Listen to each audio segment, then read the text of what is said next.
Hey there, ladies and gents. How are y'all doing today? We're live streaming Stage 2 and Stage 3 of the NASCAR Xfinity Series race. And you got Anthony Alfredo on the inside and Brandon Brown on the outside as to go through the Geico restart zone. Pretty even restart for both lanes so far. That inside line, though, losing some strength and numbers. Josh Berry making a move to the middle lane, taking him 3 wide for second place. Now he's pushing Anthony Alfredo out front. Brandon Brown's on the high side with no help.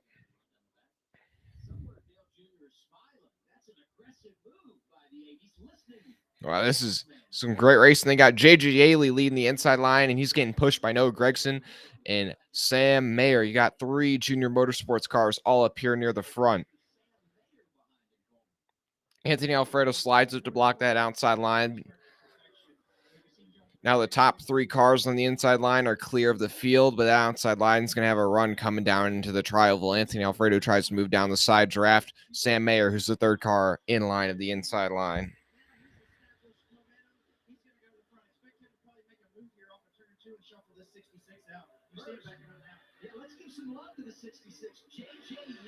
J.J. Yaley out front leading laps here at Talladega. Who would have thought that?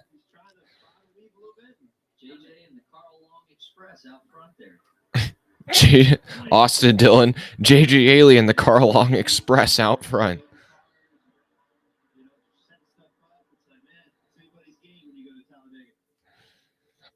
But Anthony Alfredo trying to lead that outside, or that middle lane. Then there's an outside line, but that's really far back there. It's being led by Brandon Brown, but they're pretty far back. Appreciate everybody tuning in. Hey, Ball GB, how you doing?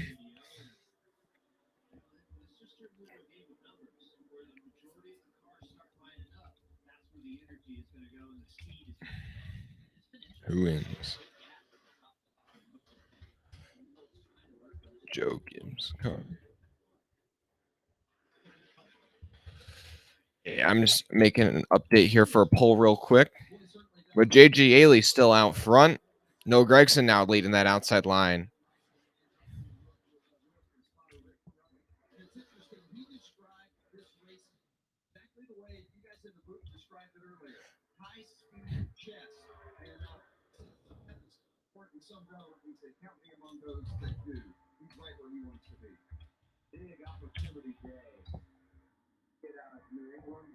But still, all 38 cars still running in this race.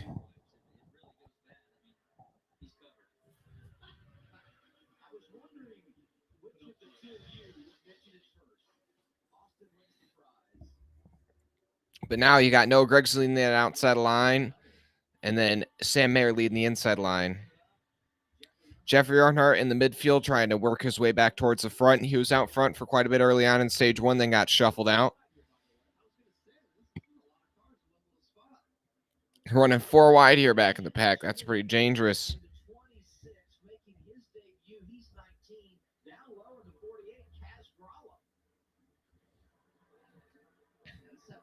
But Noah Gragson, Sam Mayer, the guys leading the lines up. 15 to go in stage 2. J.J. Yaley still holding on in the top 10. He's the 2nd car on the inside line now.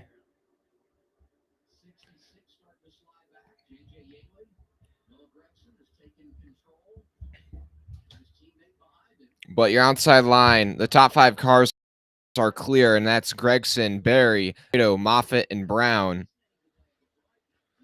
Will Brandon Brown go back-to-back at Talladega? That'd be a crazy story. You know, that team's probably going to need a win to make it into the playoffs. They're still pretty close to the bubble, only about 10, 15 points out, but as the season goes on, I'm not really going to expect them to be able to keep up the same performance as some of the RCR cars or the Ryan Sieg.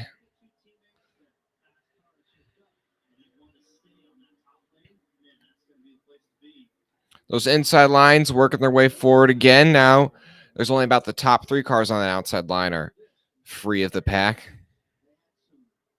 Brandon Jones leading the middle lane. He's getting pushed by Austin Hill, who's mixing up near the front a lot during stage 1.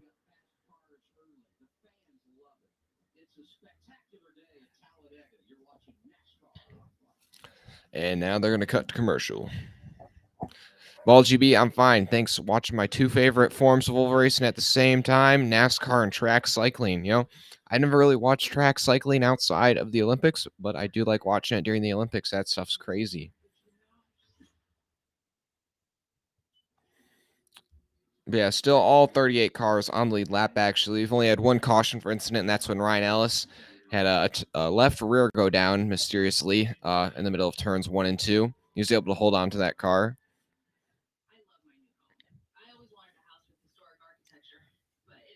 But your top 20 as they run: Gregson, Alfredo, Moffitt, Hill, Mayer, Barry, Brown, Jones, Yaley, Sieg, Herbst, Burton, Snyder, Massey, Dollar, Castle, Allgaier, Earnhardt, Dinger, and Creed. The lead draft consists of about 25 cars, all separated by less than a second. And then after that, it's kind of broken up, and just about a dozen or so cars kind of holding off a little bit behind the lead draft. Don't want to really mix it up near the front in the pack yet. It's a little too early to get taken out in a wreck. And Anthony Alfredo leads that lap. And it looks like Noah Gregson's been shuffled back a couple spots. But now it's Alfredo, Hill, Brown, Sieg, Gregson, Mayer, Moffitt, Burton, Jones, and Massey are top 10 last time by at the stripe. Jeffrey Earnhardt worked his way up from 19th to 14th that lap. Also, yeah, guys, right now, I'm not really commentating to the live. This is the actual broadcast because it's under commercial break. So I'm just kind of using this leaderboard to give you as best of an indication to what I know about to what's going on in the race during this commercial break.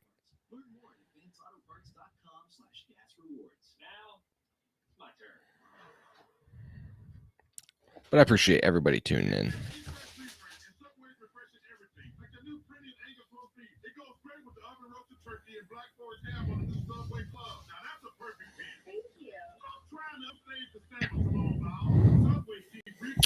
And now Austin Hill is taking the lead that last time by.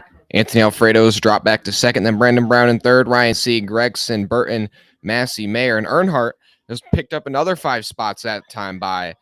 In 2 laps, Earnhardt's gone from 19th to 9th. We're getting shades of the old 3 car right now.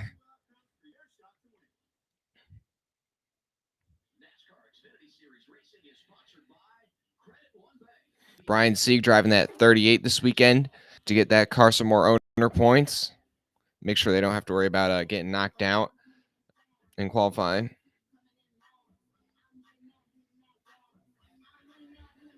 Also, guys, I'll not be live streaming next weekend because I will be at Dover.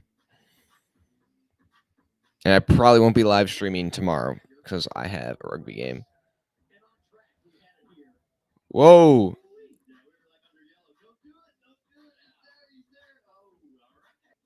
Moffitt nearly took out him and Josh Berry there. That was pretty crazy.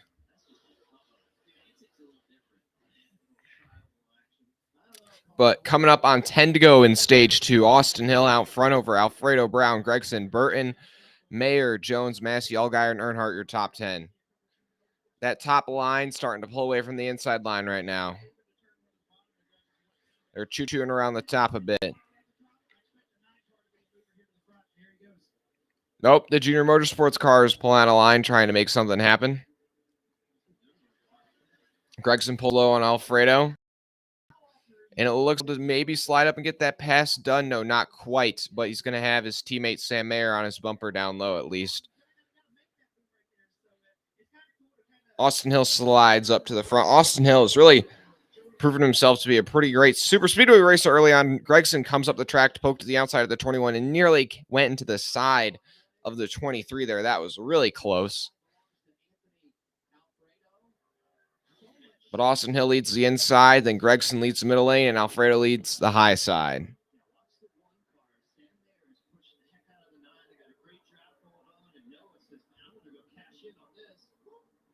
Yeah, the 9 nearly took out him himself in the 23 there, trying to make a move to the outside of the leader. 23 made it Alfredo had pretty good awareness there to not keep coming down and take out the 9 and himself and probably a lot more cars.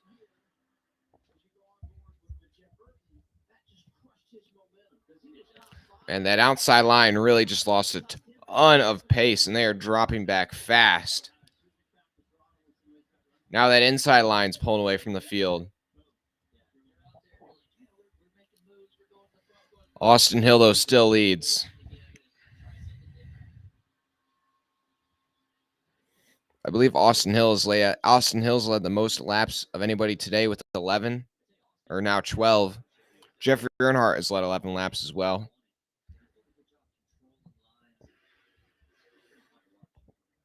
Looks like your top 7 or so cars have kind of broken away into their own little single file pack.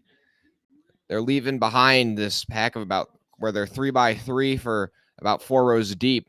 Those guys all running side by side are slowing each other down, and it's allowing the top 8 to kind of get a bit of a breakaway from the rest of the field. In that pack of guys that are single file, looks like it's led by Austin Hill, and then Mayer, Jones, Moffitt, and then who is that? It's a red and yellow car. Can't quite make it out, but you got about 5 or so cars that have kind of broken away from the rest of the field, and they're about to put somebody a lap down. It looks like that may be the 78 car. Yeah, the 78 of Josh Williams, I believe. They're about to put that car. I think actually another lap down. I think they must have had to have made an unscheduled pit stop here early in stage 2 or something. Now those guys have kind of broken it down to single file or only 2 wide in most spots. That's allowing them to pull back in on that lead pack of cars that was trying to scamper away. Well, they're not going to be able to just yet. Coming to 6 to go in stage 2. These first 2 stages have flown by so far without any major incidents. The final stage, though, is twice as long, it's just as long as both the first 2 stages combined. So even though those first 2 stages have flown by, that final stage is going to be the real endurance tester. But now it's Austin Hill out front, and then they're 3 wide behind him. Oh, Austin Hill makes a block up on the 7. That may have been a bit late. Now the 7 jumps to the outside of the 21, and he's got help from his teammate, and the 21's going backwards. Now you got the 1 leading the inside line and the 7 leading the high side. Your motorsports cars out front. I think that high side's going to fade, though. 7's going to want to try and get down into that middle lane. That high side doesn't have enough cars in it. And it looks like Josh Berry, even though he won stage 1, it doesn't look like he's going to win stage 2. He's going to get shuffled back here on the high side. Sam Mayer tries to pull a lock on his teammate, the 7. He's going to tuck back down and get that run from the inside. 5 to go in stage 1. Mayer, Allgaier, Jones, Hill, Dollar, Gibbs, your top 5.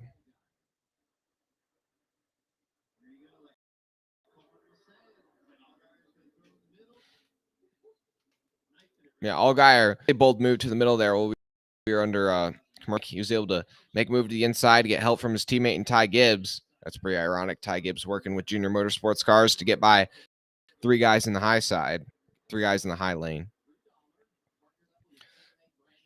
But now they're 2x2x2, and the 7 and the 1 are side by side out front. The 19 pushing the 1 and the 21 pushing the 7. Chandler Smith making his Xfinity Series debut at 19 years old. He's running in 10th place right now, the 5th car in the outside lane. In a third lane's trying to grow once again, and the 26 is going to pull up as well as the 2 to try and join that lane. 4 to go in stage 2, and your lead draft's got about 20 cars in it. And right now, all 3 call cars are not even in this lead draft. They've decided to play it safe here in stage 2 and save all their equipment for the final stage and try and give themselves their best shot at taking a win here, which we've seen them do many times before on a super speedway in the Xfinity Series. And Jeffrey Earnhardt's working his way back up into the top 10 right now. He's running in 6th place, side by side with Ty Gibbs. Coming to 3 to go, Sam Mayer still battling with his teammate Justin Allgaier for the lead. It looks like Allgaier is going to lead at that time at the stripe by a couple hundredths of a second. And the 21's working on the outside of the 19. And now here they come down the back straightaway. Oh, we've got one around. The 91 is spun around. Oh, and the 8. Oh, and the 91 takes a huge shot to the inside wall. That car is destroyed. Oh, 2's around. A couple cars spinning. Oh, the 26 is in the wall hard as well. That's going to be the end of Chandler Smith's day, as well as Josh Berry. So it looks like the 8, the 26, the 91, those cars are all destroyed. And wow, the 26 took quite a shot. Looks like the 44 is also involved in this one. The 66 got the rear bumper hanging on by a thread.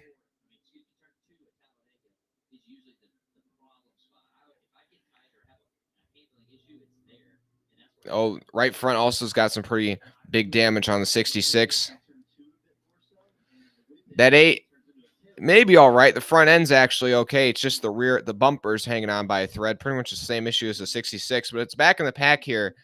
And the 91 just loses it off corner exit and gets into the side of the 8. And then he spins back down across the track and tags the back of the 66, it looks like. But the 91 hits this inside wall super hard. I mean, that car gets put up in the air after hitting the inside wall. I mean, that car got launched up into the air big time. I mean, that is a hard hit. I have not seen a hit like that in a super speedway, I think, yet this year. Yikes. That was major impact. But yeah, so he comes up the track, gets into the 8, and then he just ever so slightly tags the back of the 66, and the 66 comes up and tags the 8, and the 02 just spins it on his own, and the 26, not quite sure how the 26 gets tagged, but he gets put in the outside wall and then comes back down across the track and hits the inside wall, still at a pretty high rate of speed, and that 26 car is pretty destroyed. Yeah, it looks like the 26 just had nowhere to go. He was right behind the 8 and the 66 as they. But yeah, it looks like the 66 and the 8 should both be able to get back out on track. The only 2 cars that are really going to be out in this one, I believe, are the 91 and the 26. It is possible, though, that the 8 and the 66 may not be able to meet minimum speed. And neither of those cars will probably be that competitive since both their rear bumpers are going to be hanging on by just some duct tape. But Justin Allgaier is going to pick up the Stage 2 win. That means the Junior Motorsports cars will sweep the stages here at Talladega. So your top 10 in Stage 2 is going to be Allgaier, Mayer, Hill, Jones, Gibbs, Dollar, Brown, Earnhardt, Snyder, and Ryan Sieg picks up the final stage point. Sheldon Creed, who was really hoping to pick up some stage points today, is not going to pick up any.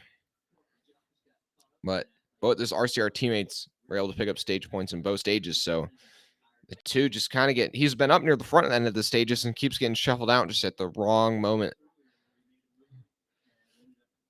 Oh, looks like the bumper's coming off the 66 again. They're going to have to try and continue to try and repair that. Didn't put enough tape on that thing yet.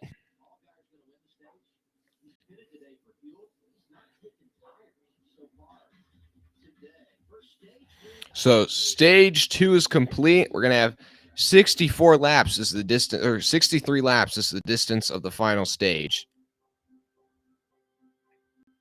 Appreciate everybody tuning in. Appreciate it if you drop a like. I'm going to check on the chat. It's stage 2. Where you kids? Don't matter. Don't know. Let's go Allgaier, says Atomic. Walgy beat Talladega so wide they don't even need to throw a caution. Atomic Graffiti LOO.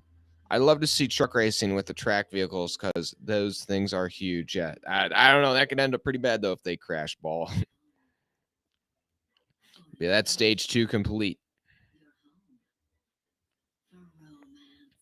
So Austin Hill's led the most laps today with 12. Jeffrey Earnhardt's also led 11. They're the only 2 guys to lead double digits in terms of the amount of laps led. We almost made it through both the first 2 stages with every car still in this race, but coming to the finish of stage 2, the 91 just loses it off turn 2, loses control of the car. He was actually having a solid run up in the top 10 for the majority of this top 10, top 15, the majority of the race so far, but then just slides up in the outside wall, gets into the 8 and the 66, and then 91 has a huge impact with the inside wall. The 66 and the 8 should be able to continue, but both have quite a bit of damage. The 26 also was caught up in that accident when he tried to avoid. He went in the outside wall, then hit the inside wall as well pretty hard. He's out of this race. So Chandler Smith in his Xfinity Series debut will not finish. And then Brett Moffitt and Ryan Ellis both went for a spin when they tried to avoid, but neither one of them got any actual damage to the car.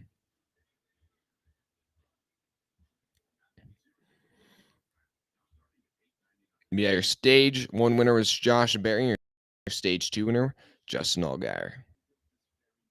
The called cars really haven't had a big presence near the front yet in this one. We'll have to see if they're bigger factors in stage 3. It looked like in stage 2 they were trying to save their equipment, not play around in that lead draft for risk of being caught up in a caution like a couple of cars just were. I'm not really doubting those called cars yet. They know how to get it done. They've gotten it done many a time here at Talladega. So, yeah, unless all 3 of those cars crash out, I'd still bet that a called car may win.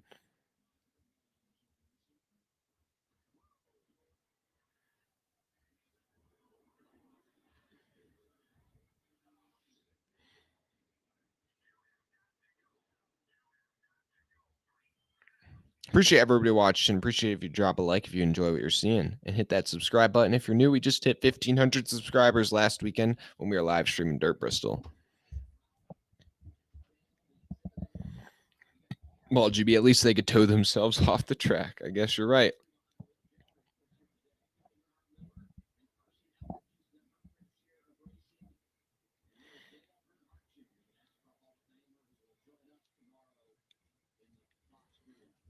Appreciate everybody tuning in so far in this one.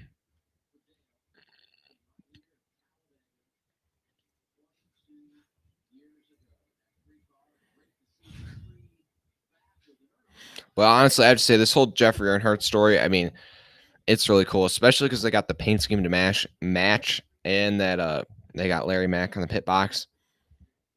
If he were to win, if he wins this race, I think that race win diecast would definitely be one of the most sold diecast of 2022. And I would definitely buy it just because it's such a cool story. And even if it doesn't win, I'll probably end up buying the diecast or the normal version. Appreciate everybody tuning in so far. But here they come down pit road. Justin Allgaier finally pitting for tires. He went both the first 2 stages without pitting for tires. And that just goes to show you that tires really don't matter on these super speedways, at least in the Xfinity series. It did seem that in the Cup series at Daytona that tires mattered at least a little bit. But yeah, no, in the Xfinity series, I don't believe Justin Allgaier will pit again for tires this whole race, which it's pretty crazy to see and in any level of the Cup series or Xfinity or Truck series to see guys go in a whole race with only 1 set of tires, or 2 sets of tires, my bad, but 1 pit stop for tires.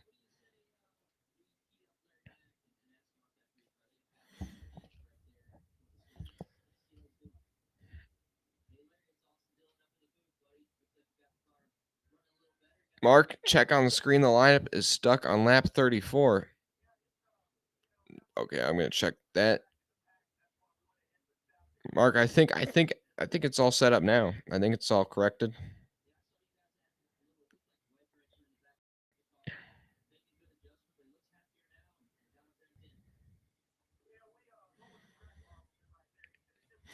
Dude, it feels so weird to be listening to Larry Mack. I mean, see Larry Mack as a crew chief. I think he's definitely really enjoying what he's doing so far. I think he's definitely enjoying being back on the pit box, but I think he's also going to see this as like, it was fun, but he's probably glad he kind of retired because I doubt he's having to put in a ton of the work since this is really kind of a one-off race for him. If he was doing it every week, I'm sure the job would seem a lot more stressful than just doing this kind of one-off weekend.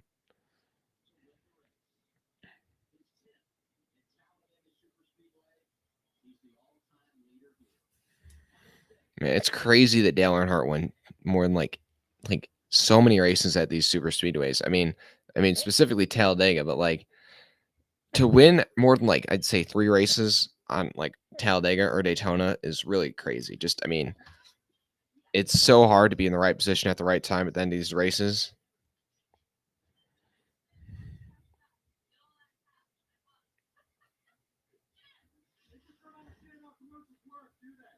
Mark, maybe like exit out of the live stream, then come back in.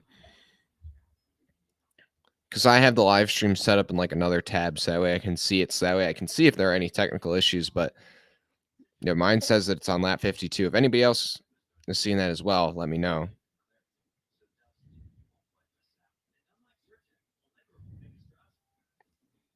I just reloaded the page to see if that maybe will help you with your issue.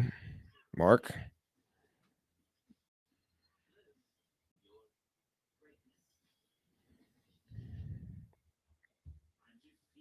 Appreciate everybody tuning in. Anthony, how am I doing? I'm doing pretty well. How are you doing?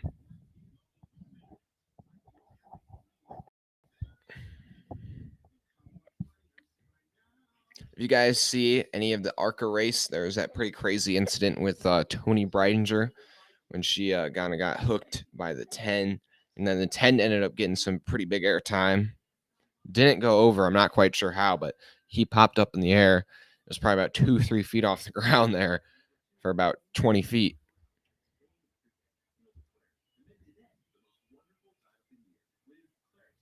It's good now. Thanks, Mark. I mean, you're welcome. I don't know. I said thanks, but you're welcome, Mark. You're welcome.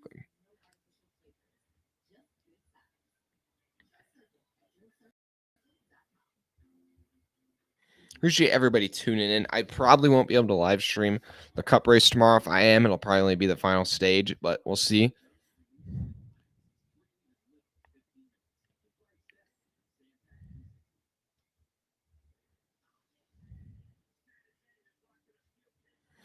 I will sadly be like on a pretty long car ride tomorrow, but if I'm able to get back in time for some of the finish of the race, I'll definitely maybe try and live stream the last 20, 30 laps or so. We'll see.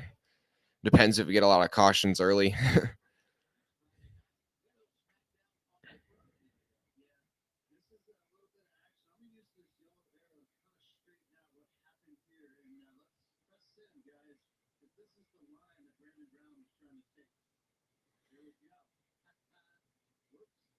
Oh, Brandon Brown on pit road. He pulled out of his pit stall, hit the throttle up a bit too hard there, and split himself out. He hit the gas so hard. He got it. He got it straightened out, but and didn't make any contact with anybody. But that's definitely not what he was trying to do. I lost him quite a bit of track position, but he's still got a lot of time to make up that track position. 59 laps still left in this race. And I mean, he's won here before, so he definitely knows how to work his way up through the field. Ty Gibbs is Sam Mayer mirror racing, going to choke. We'll see. We'll see.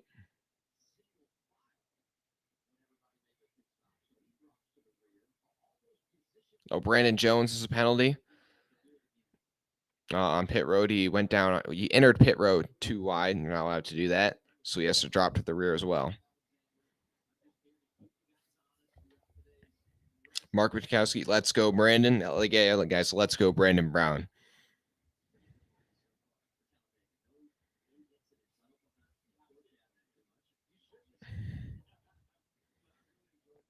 But now out front, it's going to be Austin Hill, Ty Gibbs, Sam Mayer, a couple others when they come to the green flag.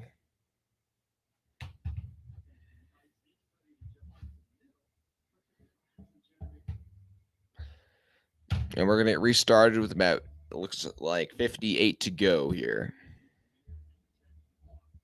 And the pace car is pulled off. And Austin Hill on the inside, Sam Mayer on the outside, Ty Gibbs pushing Austin Hill, Myatt Snyder pushing Sam Mayer. Last time Myatt Snyder was racing on a super speedway, he ended up doing a flip and going into the catch fence. Hopefully that doesn't happen again this time.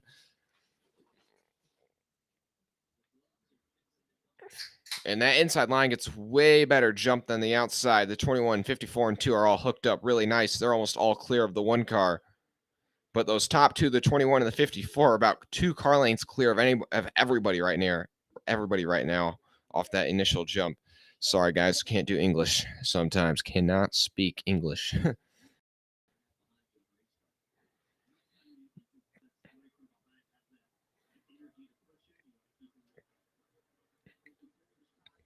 But both lines staying pretty calm so far still.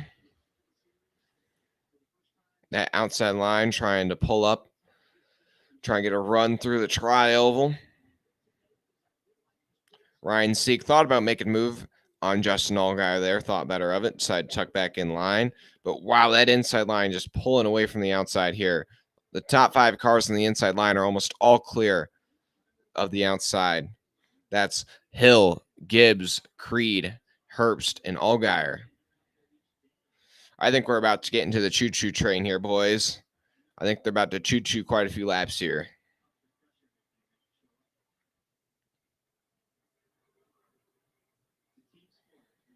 Oh, Allgaier looked like he was about to make a move on Herbst. I think he was just checking his options, seeing if he thought he had a good window there. Didn't do it that time, but we may see Allgaier try and make a move on this 98 here soon. Right now, he's the highest running junior motorsports car in 5th, and he's got a teammate on his bumper. So, or not, I mean, no, he does not. He's got a teammate almost on his bumper. So he may be thinking he can make a move here and get around a couple guys, work themselves closer to the front.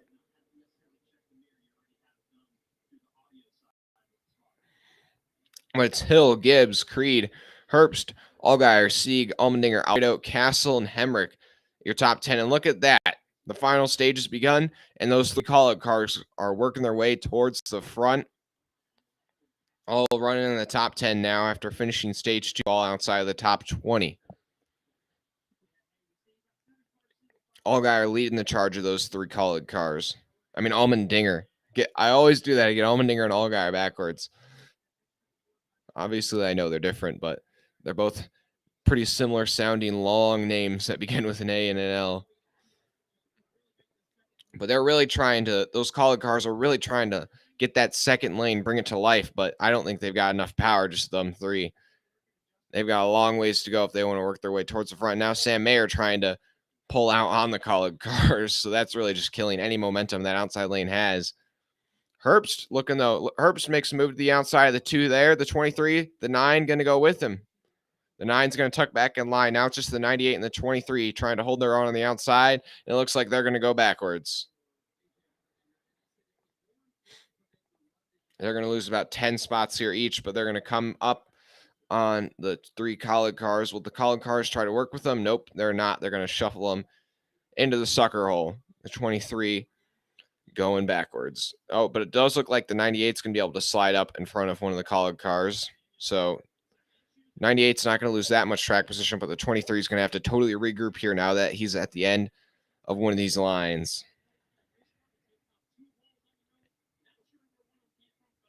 Oh, Hemrick's going to shuffle out Snyder. He did that so that way he could be hooked to the bumper of the 10, his teammate.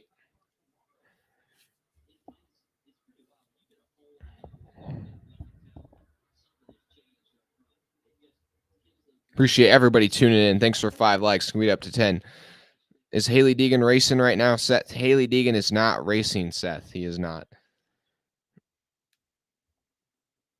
Mark, matter of time for Austin Hill. All I gotta say is I didn't watch enough truck races, but I don't know if Austin Hill is a great plate racer in the truck series. But so far in the 2 Xfinity Series plate races he's been in, he has been like out front for the majority of the race. Out here leading a ton of laps here at Talladega now. So yeah, Austin Hill is quite the plate racer, it seems. Is he going to be able to pick up his 2nd win of the season and sweep both the plate tracks so far in the Xfinity Series season? And they're going to cut to commercial break, but we'll try to keep you guys updated on the leader on terms of what's going on as much as we can based off the leaderboard. Appreciate everybody tuning in. What that lead draft consisting of about the top 24 cars, 25 cars still, separated by less than seconds. And then you've got a couple stragglers working together. It looks like the 26th through 35th are all kind of there. And you've still got 35 cars in this race. Both the 91 and the 26 are out of this race. And it looks like the 66 is also out of this race. But Josh Berry is still in this thing down. He's got quite a bit of damage, but if there's a caution, he will get the lucky dog. It really sucks for JJ Ailey and that 66 team that they're able to, that damage is going to take them out of contention. They're actually out front and led a couple laps here early in stage 2.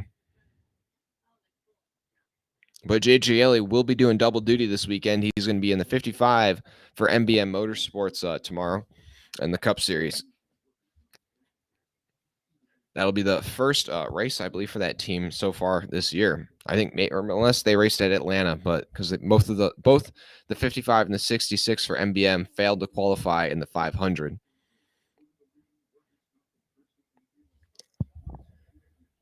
Seth, Haley Deegan is not racing right now. She's not. She races in the Truck Series, the Xfinity Series, but she'll be racing. Actually, the Truck Series have this weekend off and next weekend, so I think they got 2 weekends off before Darlington. But then that throwback, the one truck's going to be running at Darlington. That looks super nice. I really do like it. I will be making a throwback weekend video for Darlington, ranking all the throwback paint schemes, because honestly, there have been quite a few pretty good ones so far, and also quite a few that have been pretty big duds. Austin centric, Bubba Wallace. Didn't want to give away any of my opinions, but had to say at least something. That you guys, those two guys got to try, at least the team's got to try a little bit better to pull off a throwback than that. Yeah, this past week was like Darlington throwback week. It was like the paint scheme announcement week. It felt like everybody was announcing their throwback scheme last week.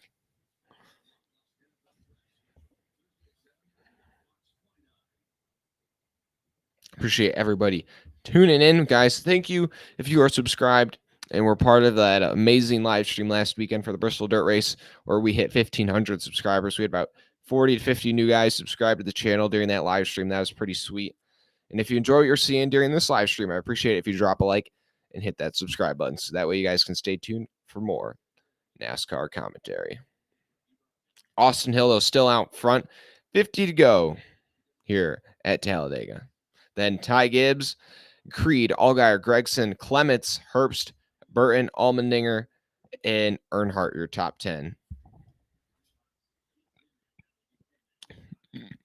While we are away under commercial break, those three call-it cars and Riley Herbst kept working to try and keep that outside line alive, moving, and they've made a little bit of progress. Still not a lot. They're still at 90 side with 27, and that's for the 6th car in line, I believe. But before the commercial break, they're like the 10th car in line. That's where they were about. So they picked up about 4 car lengths working together on that outside. And now he's to the outside of Jeremy Clements, and he's going to be looking to get to the outside of that 9 car here soon. I wonder if the 9 and the 7 may slide up and try and join these guys on the outside, so that way they can get a run on the RCR cars and Ty Gibbs out front.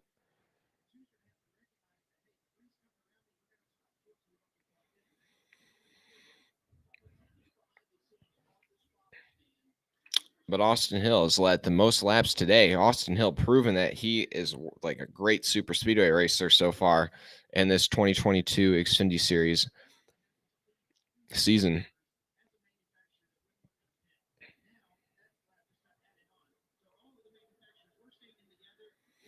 And it does look like these guys are going to have to pit at least once during the final stage. But it's just a matter of when.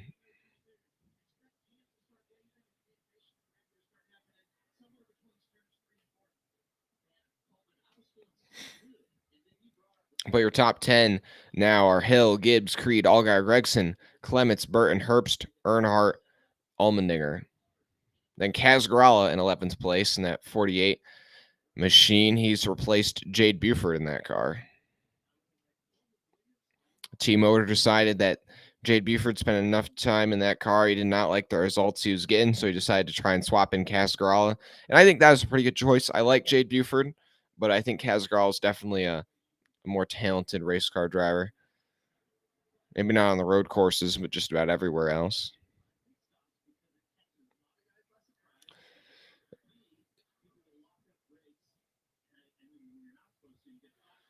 It looks like Clements thought about sliding up and leading that outside line, taking that lead away from Herbst, but he decided to stay back in the inside line. Yeah, that run that outside line had is kind of stalled out. They've kind of gotten stuck at this point where they're side by side with the 51 and the 27. They can't really make any more progress forward.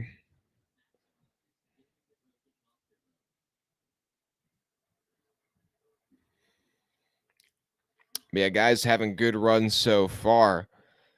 Brandon Brown up in the top 15. Anthony Alfredo's been out front quite a bit so far. Some underdog names. Right now, actually, there really aren't a lot of underdog names near the front. I mean, Jeremy Clements is in 6th, but he's, I'd say, not much of an underdog, as well as Jeb Burton. Jeb Burton won here last year, so I guess, yeah, we really should not count out Jeb Burton.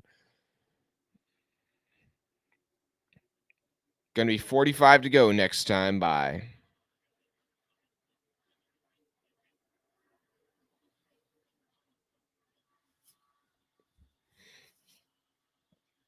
Allmendinger trying to put some life into this outside line, but now they're really fading back more and more. They were working their way forward, but now the 27's going to maybe be clear of this 98 here soon.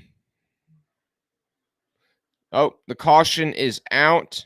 The caution is out. Oh, and that is a big piece of debris, and I'm willing to bet that's off Josh Berry. There's a big old bumper hanging down there. It looks like into the entrance of turn 3.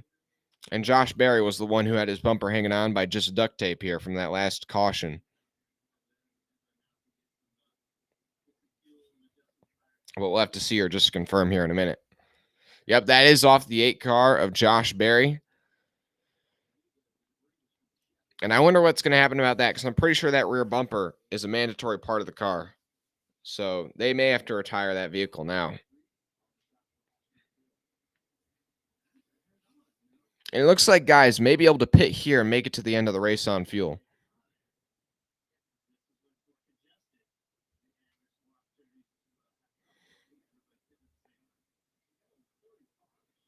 All right, that is a big, that is the whole bumper that fell off the car right there. Yeah, I'm pretty sure that they're going to need to replace that. And I don't know if they're going to have an extra bumper that laying around that they can just tape on there. So that may be the end of the day for the 8 car. And if it is, that'll have 33 cars remaining in this race, I believe. Or 34. My bad. Also, Josh Berry would have gotten the free pass on this caution if he was not the reason for the caution. And it looks like pit road's going to be open time with 44 to go.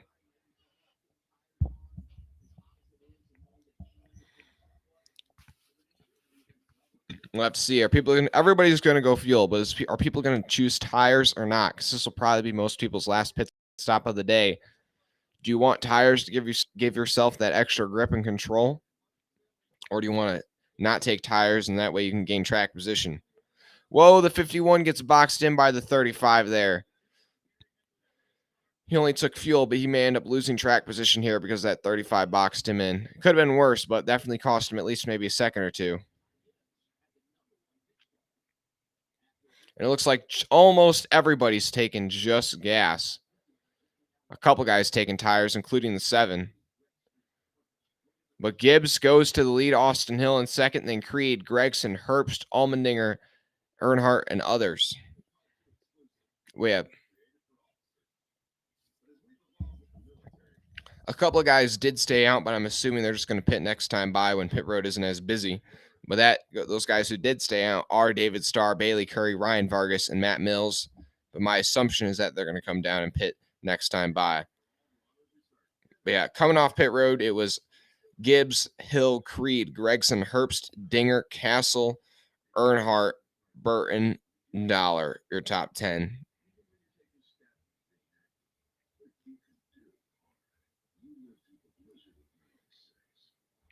Yeah, only two cautions, for instance. One was just a flat tire for the 44. He was able to hold on to that car. He's still in this race on the lead lap. And then another caution coming to the end of stage 2 when the 91 lost control off turn 2 and got into the side of the 8. And the 91 hit the inside wall really hard, one of the hardest hits I've seen on a super speedway in the last year or two, I'd say. And then he was able to walk away, though. But then you have the 8 and the 66. Both got taken out as well, or picked up quite a bit of damage. The 66 had to retire. The 8's still in it, but he's got quite a bit of damage. Actually, he just brought out the last caution for debris because a big chunk of that car fell off onto the track. The 26th of Chandler Smith also had to retire from that crash. He got some damage. He was making his Xfinity Series debut, but he caught up in an accident. But yeah, your stage winners were Sam Mayer, Josh Berry winning stage 1, and Justin Allgaier winning stage 2. So far, Junior Motorsports have swept the stages. Will they be able to win stage 3 and sweep them all? We'll have to see still. But so far, I'd say the dominant car is Austin Hill in that 21. He has led the most laps today. He's led 29 laps. That is almost 3 times more than anybody else. Jeffrey Earnhardt's led 11 laps, but nobody else has led more than 5. Ty Gibbs out front now after taking the lead on pit road. Appreciate everybody tuning in, though.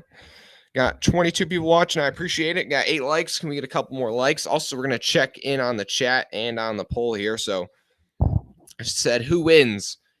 Joe Gibbs, Junior Motorsports, RCR, or basically everybody else?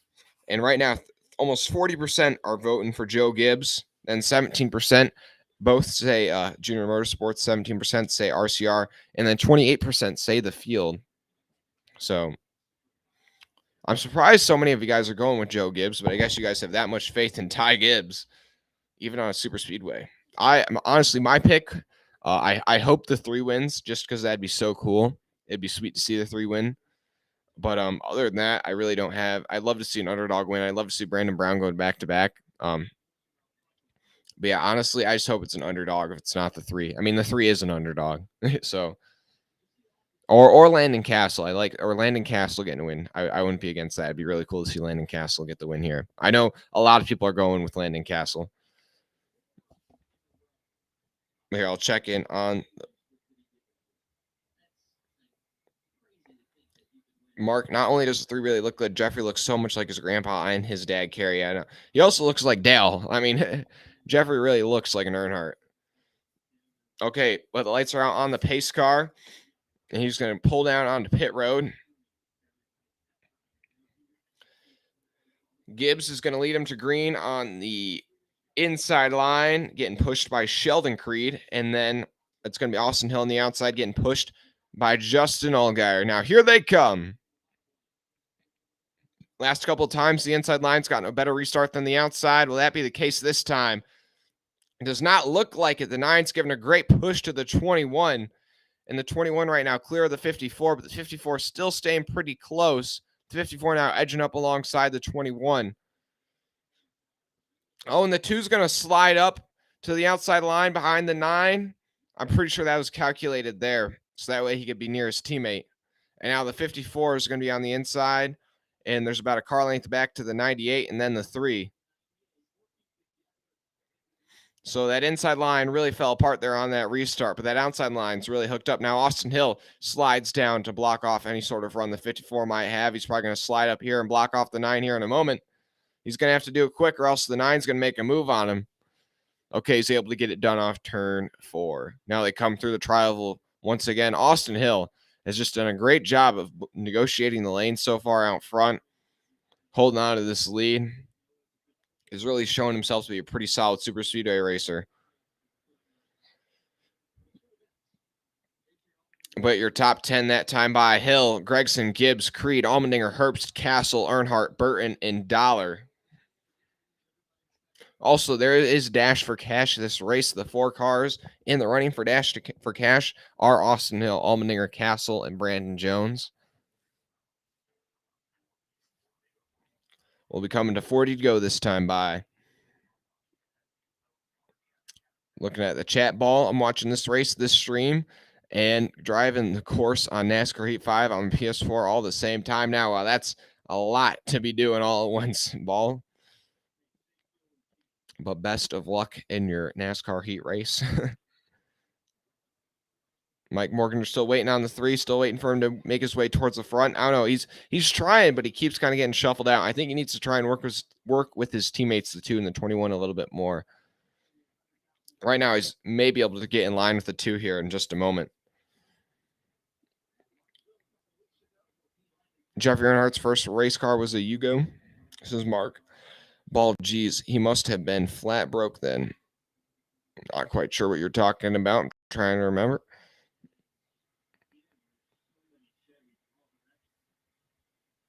I did not see that, Eric. Did not see that. Wasn't able to see any of the ARCA race.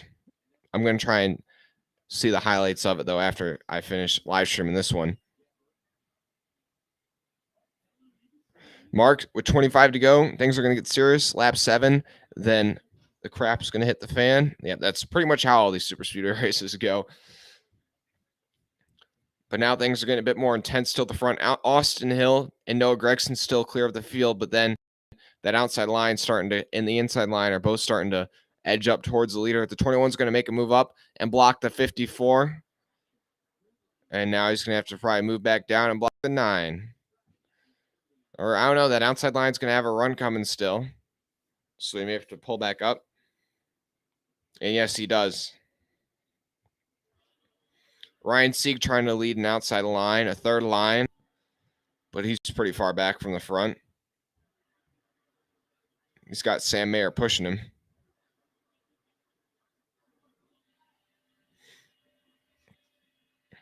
Appreciate everybody tuning in.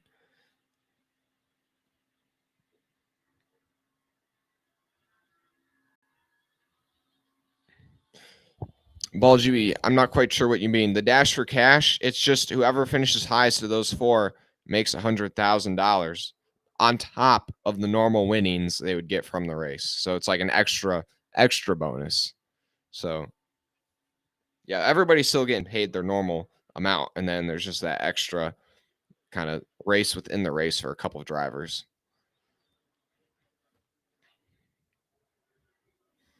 Austin Hill still out front negotiating lanes now. Sheldon Creed is leading that outside line, his teammate. So he's got to be happy that he's got a teammate in his rear view camera now. I guess, yeah, it is rear view cameras now on some of these cars, I believe. Or no, that's just the Cup Series. These guys still use mirrors, but the Cup Series now just use cameras like your own car, or if you have a backup camera in your car.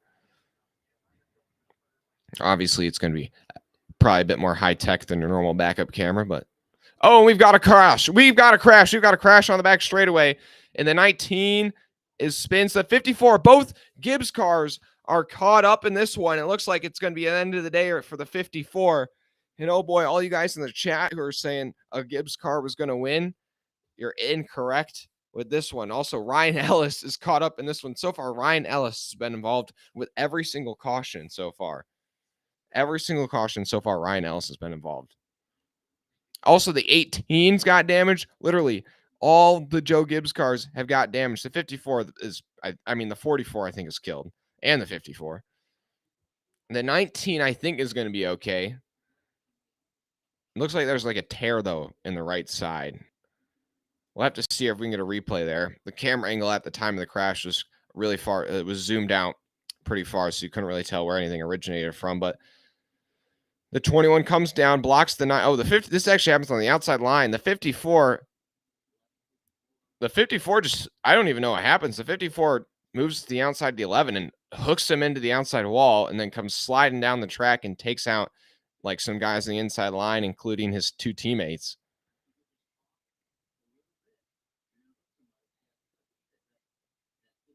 Yeah, the 19 really hit the 54 at the 19 right on the right side door numbers. And it's kind of torn up the door. But otherwise, the 19 didn't get into the wall or anything or any other cars. So he may be able to continue. I'm trying to see. I don't know if the 38 gave the 54 a bump or... Oh, yeah, that looks like how it started. No, that's not it either, though. It looks like, yeah, Ty just kind of...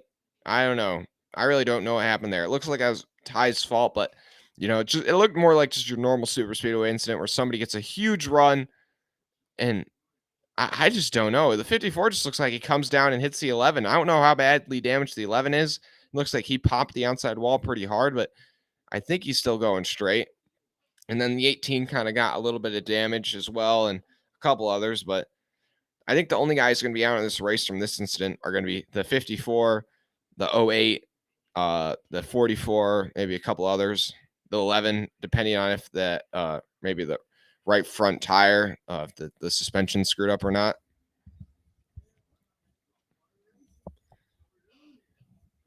A couple guys coming down pit road now. The pit road's open.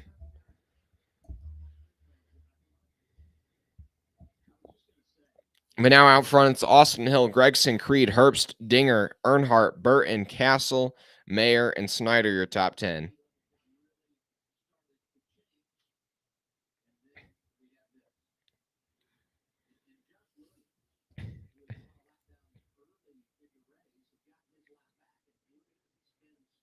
No, Josh Williams in the 78.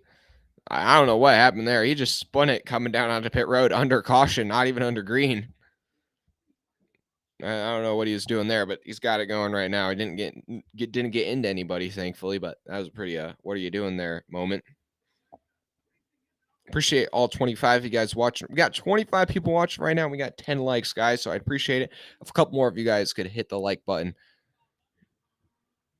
Also, if you enjoy what you're seeing and you'd like to subscribe, I appreciate it. We've gotten, I believe, 3 or 4 new subscribers during this live stream. I appreciate it. 80 right now, we're 86 subs from 1,600.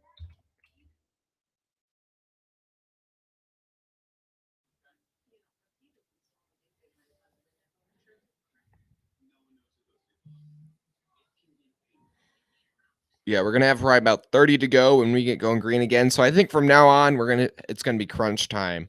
They may train for a little bit, but honestly, the Xfinity Series guys are so much more aggressive than the Cup Series guys are that I don't think they're gonna do any choo-choo and during this race. I think they're just gonna be pushing it from here to the finish.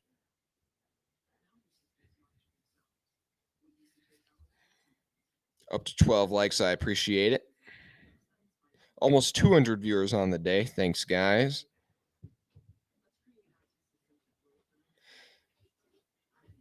Ball, they should have a scrap for cash last week after that fight. Yeah, they should have had a scrap for cash where the guys just fight it down after the race. Winner takes home the cash. Mark, 35 lap race. I guess the real race begins now.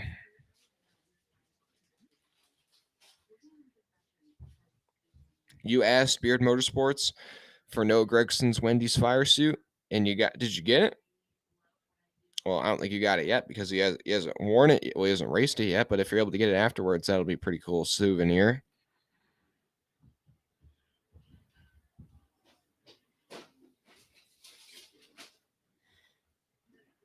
Caleb, where are all the Fords at right now? We got Riley Herbst running in 4th, and you got Ryan Sieg in 13th. Those are the 2 Fords that are really probably the most competitive ones right now. But then you got Joey. You got Joe Graff in 19th. Joey Gase, 21st. Kyle Sieg in 22nd. And Shane Lee in 25th. Those are all the Fords left.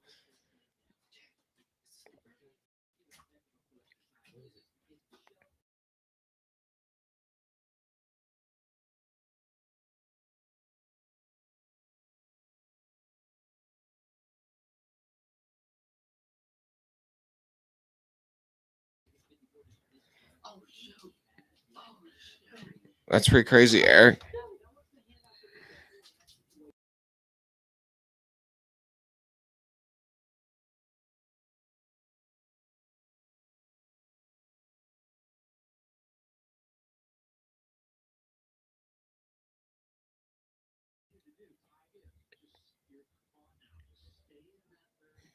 Eric Joe Graff Jr. is your best friend.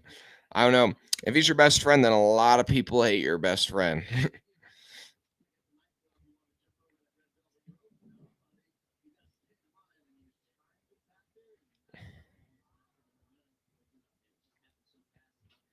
But this race is really going by pretty fast. We're already into the final quarter of this race. This picture speaks volumes about the quality of Jeffrey Earnhardt's previous rides. What do you think, Freeman?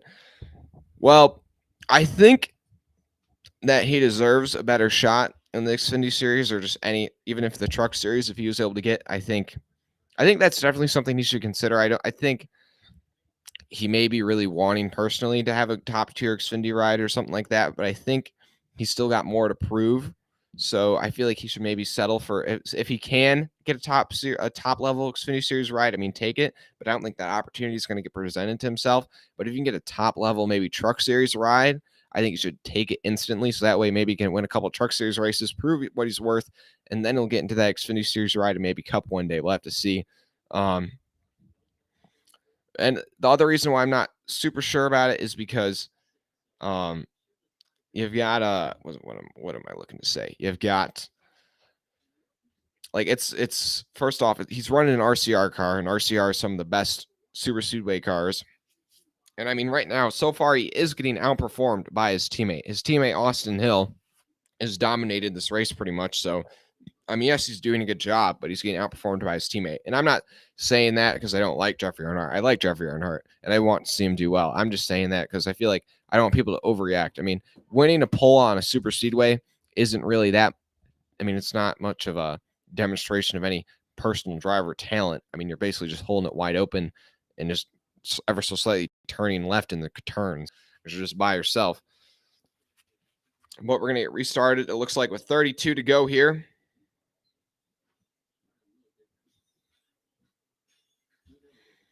And a green flag is going to be out. Teammates on the front row, Sheldon Creed on the outside, Austin Hill on the inside. And are they going to try and work together on this restart?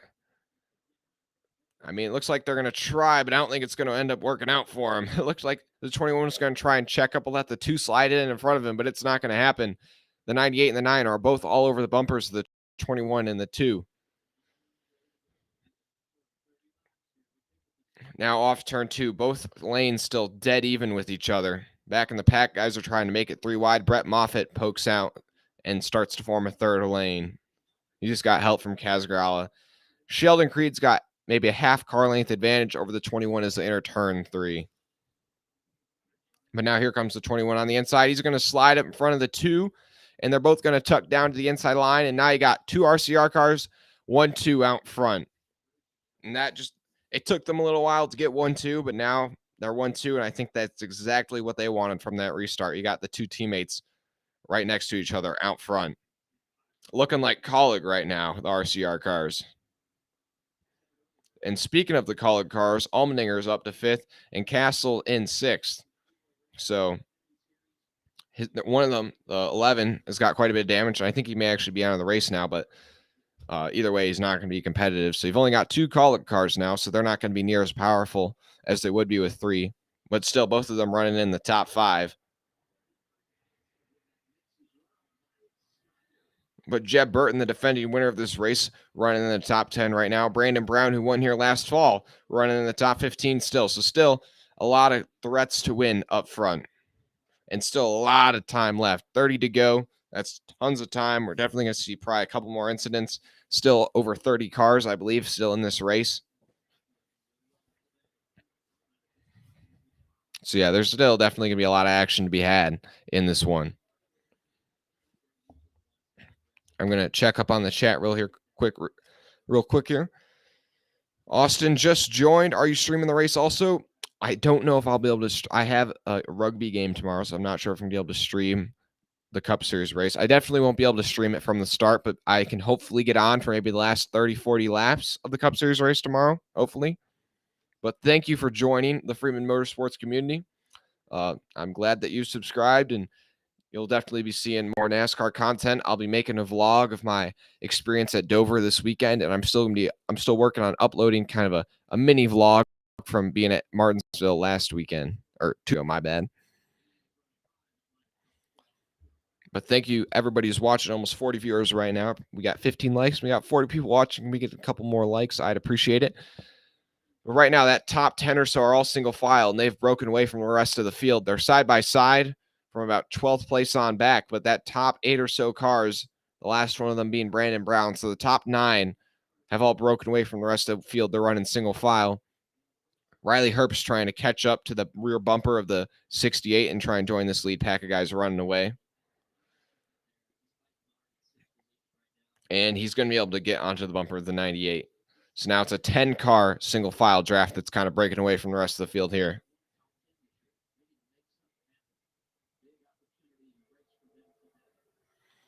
But Myatt Snyder running up in the tops. He's running 6th right now. Last time Myatt Snyder was on a super speedway, we had a crazy incident happen with him. So hopefully he gets a better result this time than compared to Daytona. But they're going to cut to commercial break with just under 30 to go. Mark Rukowski, try it. What would I don't know what I did. I don't know what to try. Brady Lowe's, Dega. Yes, Talladega, baby. Eric and Chaco, please a flip. Hey, guys, we don't want anybody getting hurt now, but a little action doesn't hurt. Mark, here we go. Ball GB, been a pretty clean race so far. They saving the big crash till the last lap. I don't know. We've seen 2, I guess, small but incidents that have taken out quite a few contenders so far, so we'll still have to see. Mark, Landon Castle doing well. Yeah, I know. I hope Landon. I actually say the guys who I want to do well are Landon, Jeffrey Earnhardt, and Greg Galding. Brady Lowe's, Myatt Snyder. Is that your pick to win? Mark, AJ's getting worked up. Ball GB, how many ads work during a live race? How do ads work during a live race? What do you mean, like on YouTube, or do you mean like the live broadcast, like commercials? Because I'm not really sure how to answer that question there. Why is the Xfinity race on Fox? Well, it's just because it's at Talladega, man. Talladega, they're like, that's one of the, it's a super speedway, so they think they can sell it more. So I think it's worthy of being on Big Fox. So, I mean, I don't really complain because it gets it out there to more people. More people have Fox than FS1, so more people have a chance to watch the race.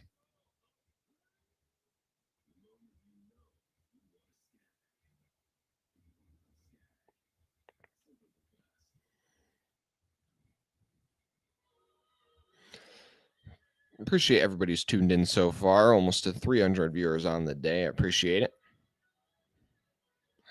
Yeah, checking up on that poll. Things are really starting to change. The majority was for Joe Gibbs, but that's going to change to RCR here pretty soon, I think, now that Joe Gibbs have lost 2 of their cars. Still, nobody really having faith in it being a junior motorsports car getting the win. I'm pretty surprised by that, but I don't know. I think a lot of people are going with RCR, though, because they got Jeffrey in the 3 this week, so I think that's maybe playing a role.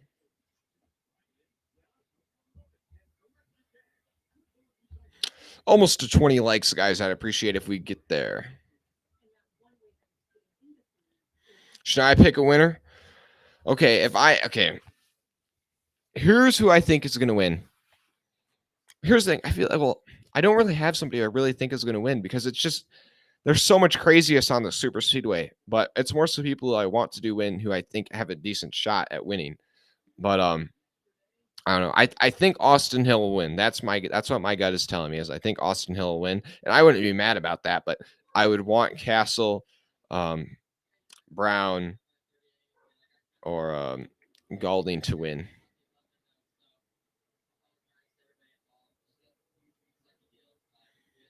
Or Earnhardt. Those are my 4 guys. There we go. I forgot to say Brown last time.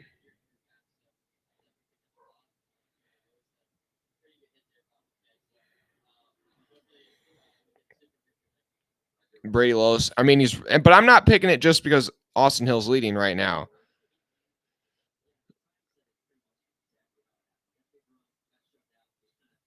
But Austin Hill's dominated this race so far. I think he's led almost, how many laps has Austin Hill led? I'm just going to check real quick. I think it's almost 50. Yeah, Austin Hill, this time by, Austin Hill will have led 50 laps. So more than Austin Hill's been out front. So, and he won at Daytona earlier this year. So I think Austin Hill is a pretty reasonable pick to go with here.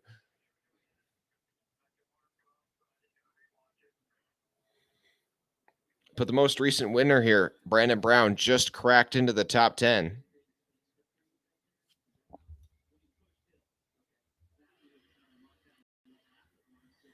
In the ARCA race, there was a near flip twice by the same driver in the same crash. I did see that. Accident. That was the only part of the ARCA race I saw. That was really crazy. Man, the 21 and the 2 are out front. And right now the 3 is still hanging around in 16th. He hasn't been able to really work his way forward during this run.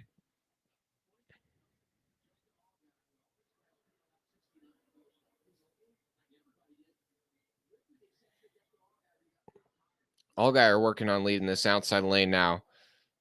Oh, it looks like the 16 is going to slide up in front of the 7. Now the 7's leading the outside line. Now the 2 and the 21 slide up to block that outside line before it becomes too powerful. Now the 2 and the 21 see that there are 2 lanes formed up right behind them, so they're really going to have to work to block those 2 lanes now.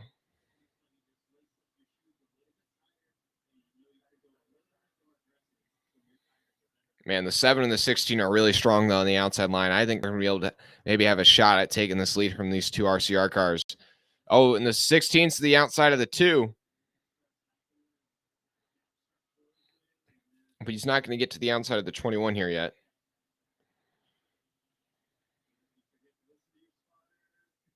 The 21 was able to block that run from the high side.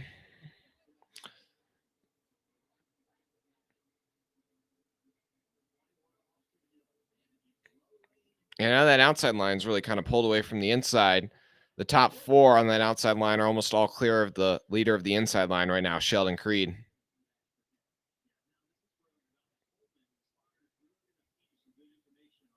Yeah, that inside line just fell apart there, man. Oh my goodness, this outside line is moved by the inside. And it looks like we may be choo-chooing around the top here for a little bit. Unless Allmendinger feels like he wants to make a move on the 21 now. Yeah, still 31 cars in this race, 30 on the lead lap. Only 1 car, 1 lap down. That's Brandon Jones.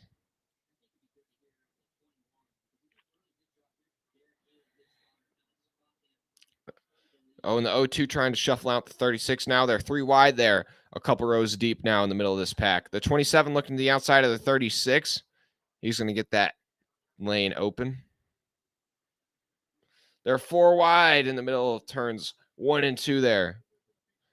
The 23, the 36, the 02, and the 38 there. Wow, that was pretty crazy. Now here they come down the back straightaway. They're still 4 wide.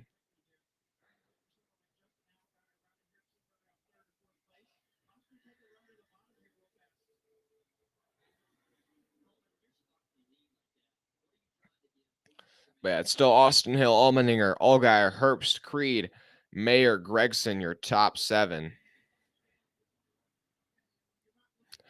19 to go this time by.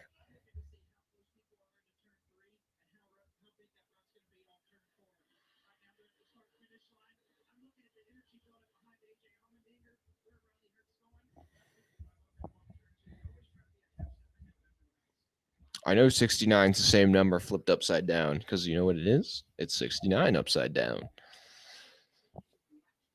But the laps start clicking down and time's starting to run out. You got these guys are going to be wanting to make their move before they run out of time. Appreciate everybody tuning in. Almost to 20 likes.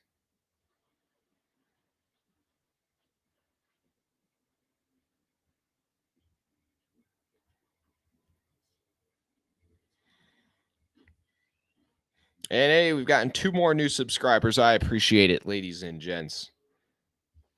I'm going to have to work on getting a live subscriber count up on the screen. So that way I don't have to keep putting in the chat how many subs we are away from like the next big goal.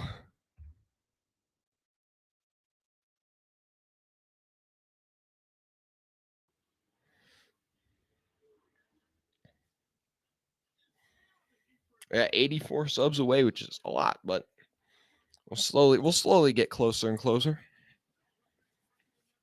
Closer we get to summer, the more content I'll be able to upload once school's over. So hopefully that'll help grow the channel more and more.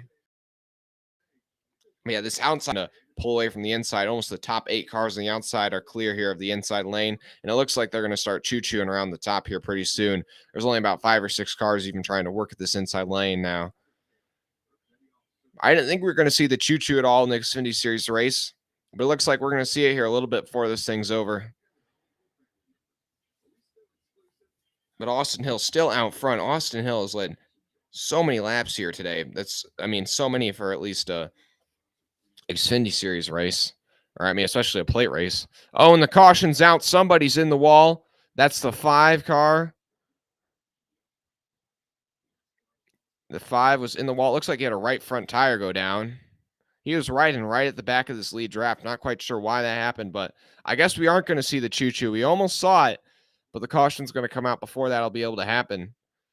But he had a tire go down. He just rode the wall for quite a bit there. That looks like that's gonna end his day. Because that right front's just totally destroyed and falling apart now. I don't know if he's gonna be able to work that way all the way back to pit road or not.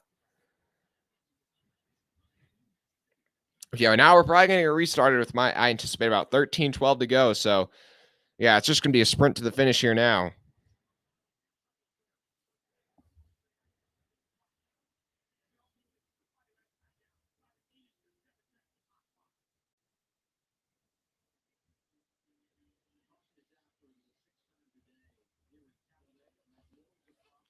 That is, Matt Mills is parked in now in the back straightaway. The 5 car is going to be out of this race, and that'll mean 30 cars are going to be left here in this Xfinity Series race. And the free pass is going to be Brandon Jones. So now we have all 30 cars left in this race are on lead lap, and all Fast for Cash cars are on lead lap. Austin Hill, AJ Allmendinger, Brandon Jones, and Landon Castle are Dash for Cash cars, and right now they're running first, second, 15th, and 30th. But I don't think the 19s really going to be able to compete for the Dash for Cash. That car is just so banged up from that previous caution. I think it's really just going to come down to the 2016 and the 10.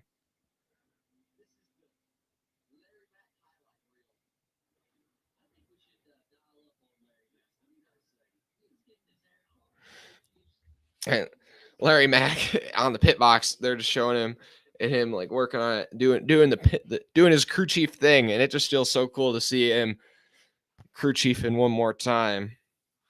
I wonder if they're able to get Jeffrey to come back and do a couple more of these Xfinity Series races in the 3, maybe all the plate races. If Larry Mack will come back for all of those.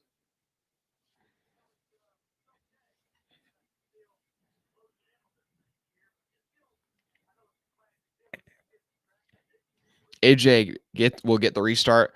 Road racing experience will work. That clutch and shift. Well, bold prediction here, Mark, but maybe that'll work for him.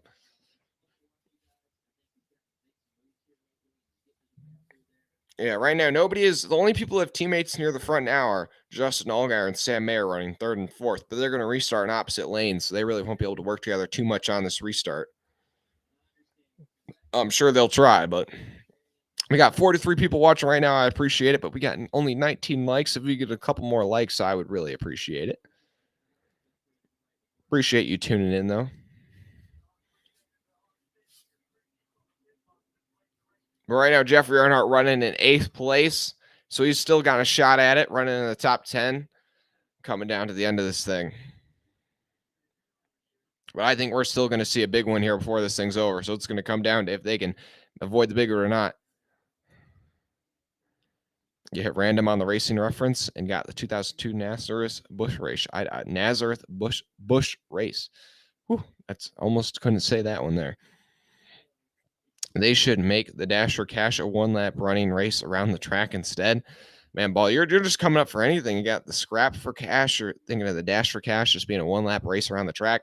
I mean, 1-lap race around the track here at Talladega, that'd be about 50 seconds, so longer than most places. But Mark, big one, no doubt. Yeah, Eric and Chaco, the fastest lap is Joey Gase. I know, I found that pretty hilarious. It's actually Joey Gase and Shane Lee, both the Emerling Gase racing cars, the 35 and the 53, both the Kitty Cat coin cars are the 2 guys with the fastest laps of the race. And I found that to be pretty ironic. It's probably because they weren't running in the lead draft and were just hanging behind that lead draft, and then just did 1 lap full speed and just got that big draft from the lead draft, and were able to run pretty fast laps. Sometimes you'll see people do that in practice. I said draft a lot right there, but right now actually the 53 for Emerling Gase Racing running up in 11th, so pretty solid run for him. Yeah, we'll go through the running order here real quick. It's Austin Hill, AJ Allmendinger, Allgaier, Mayer, Burton, Sieg, Alfredo, Earnhardt, Herbst, Moffitt, the top 10. Then Creed, Lee, Gregson, Baccarella, Brown, Castle, LeBay, Snyder, Garalick, Gase, your top 20. Then Graff, Sieg, Curry, Clements, Vargas, Williams, Holding, Dollar, Berry, and Jones, your top 30.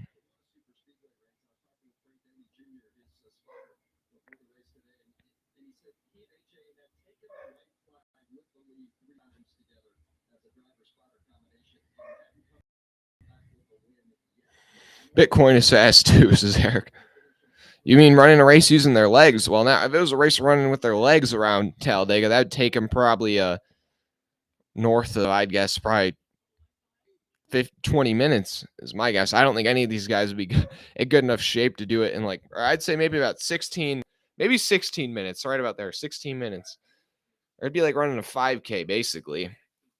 5K is basically one lap around Talladega. I wonder if they have a 5K where you just run one lap around Talladega. That'd be a pretty funny charity event.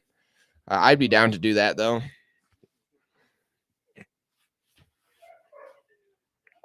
Hold on one second, guys.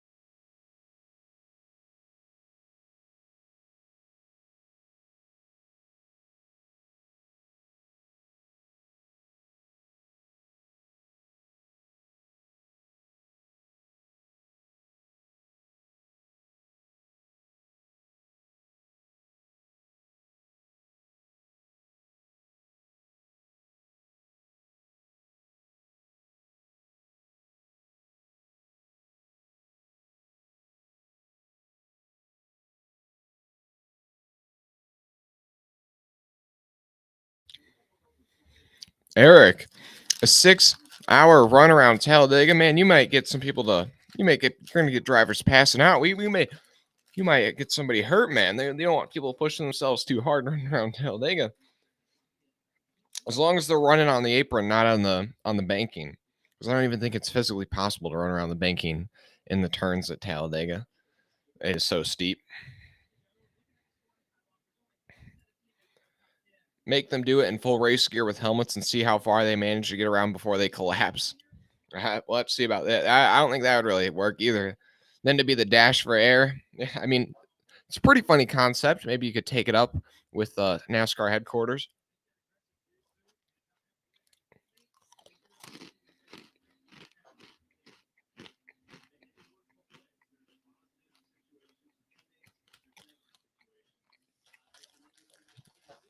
So, Mark, you think it's going to come down to the 16, 21, or the 38? All those are good good picks. Ace Martin, who crashed. Recap on a couple of the big crashes so far. I mean, no crashes involved more than 5 cars or taken out more than like 2 or 3. But at the end of stage 2, the 91 of Mason Massey got loose off turn 2. He had a really big impact with the inside wall, but that also took out the 8 and the 66. And then touched after kind of getting a bigger push from the 38, and he kind of ran into the back of the 11. That took out the 11, 54, and a couple others, I think, the 44. But here they're going to get restarted with 12 to go here at Talladega. And it's going to be Austin Hill on the inside, AJ Allmendinger on the outside.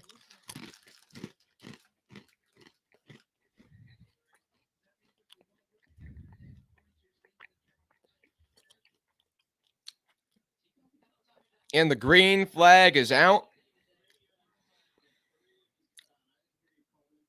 Austin Hill's got his hand out the window trying to wave to the 7 to signal to when they're going to go. And through the Geico restart zone they go. Which lane's going to get the bigger jump? Looks like that inside line's really formed up pretty good here. But the one's giving a great push to the bumper of the 16. The 16's now edging out front just a bit through turns 3 and 4. But now here comes the 7 on the inside line, pushing the 21. Man, they're still dead even off turn 2. Down the back straightaway. They're fanning out. There's forming 3 lanes.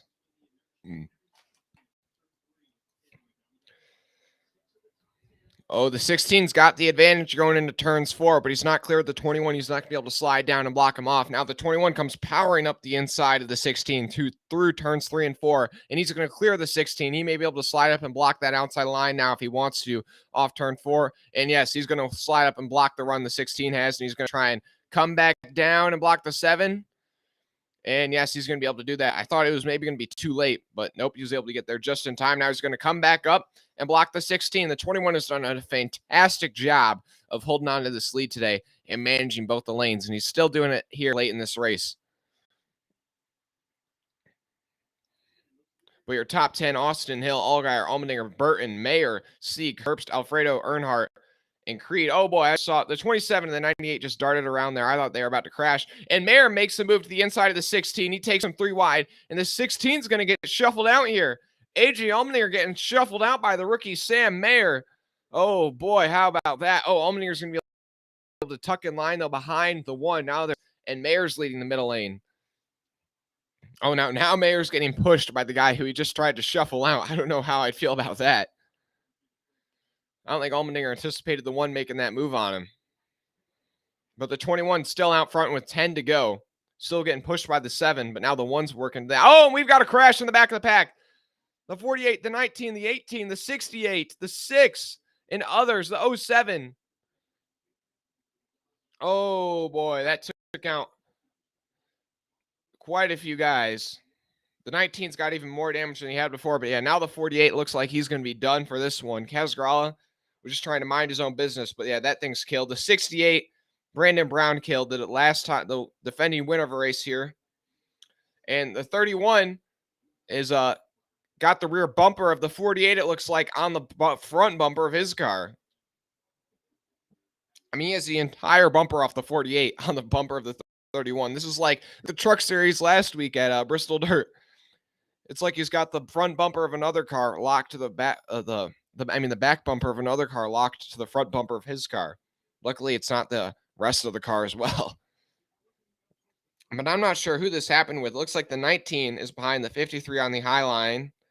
The 19 tries to make a move to this is all Brandon Jones' fault here. Brandon Jones tried to tuck down in front of his teammate in the 18, and the hole was just not even there, and he just wrecked himself and took a lot of guys when that was all Brandon Jones' fault. He just went for a lane that was not there, and that took out the 48, the 68, his teammate, the 18, the 07, and the 6 also looks like he got a bit of damage. So I'm not quite sure how many of these guys are going to be done. I know the 68 is definitely done. The 48 is probably definitely done. The 18, the 19 may actually still be able to continue on, but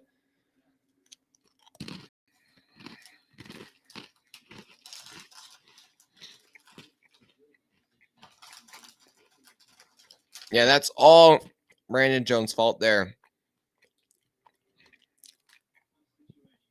Just tried to slide down in a gap that was not there.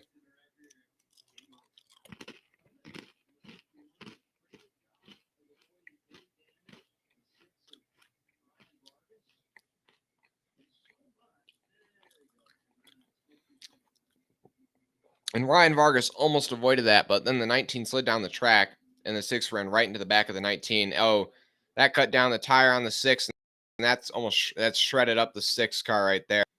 The 6 may be done for the day as well after that. The 68's definitely done, though.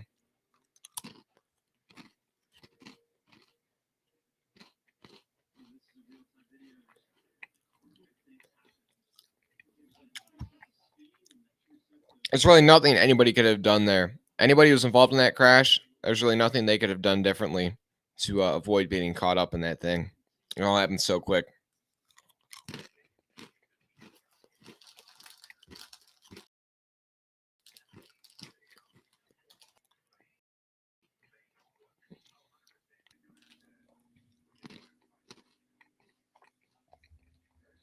Now that's the Talladega I know, says Brady. Yep, that still wasn't that big of a big one, though, I'd say.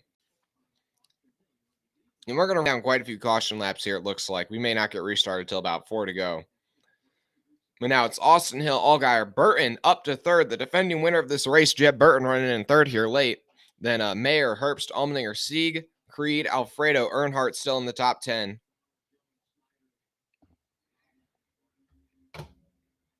But then in 11th is Castle, Gregson, Baccarella, Moffitt, LeBay, Galding, Lee, Clements, Gase, and Williams, your top 20.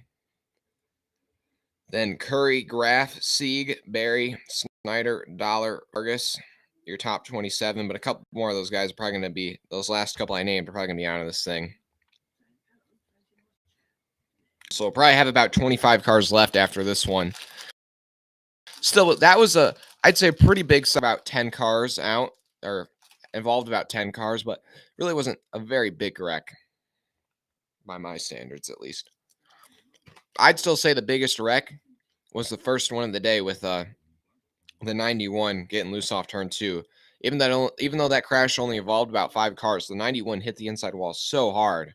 I mean, it launched that car back up like about 2-3 feet in the air.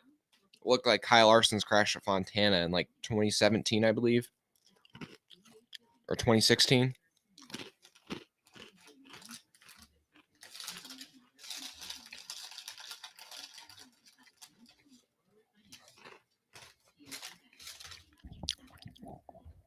Finished the bag of pretzels. Appreciate everybody's tuned in. Almost to 400 viewers on the day. Appreciate it. We got to 20 likes. I appreciate it, ladies and gents.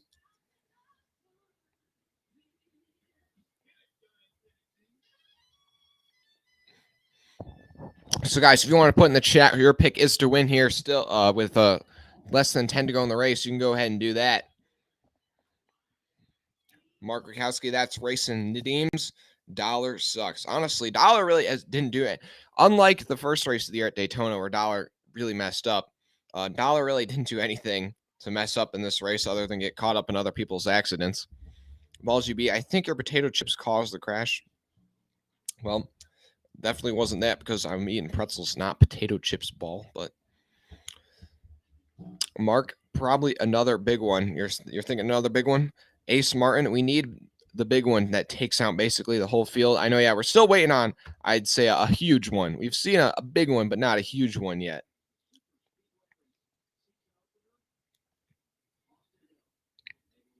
Yeah, we still got a lot of guys left in this race. And really, the only underdog, there really aren't a lot of underdogs near the front right now. The only underdogs, I'd say, are Jeb Burton in the 3, Ryan Sieg in the 38, and maybe Anthony Alfredo in 23rd in the 23 and 9th, and then Jeffrey Earnhardt in 11th. So yeah, I mean, really not underdogs near the front yet. So we're gonna need to see another big one near the front for there to be some underdogs near the front. We might still have a big one coming, most likely, says Robin. I know. I think we're still going to see another big one, but it depends. If it happens on the final lap, then it really doesn't matter that much because that'll just be the end of the race. But if we see another big one in the next 3 laps and we get another restart, then maybe it'll matter a bit more.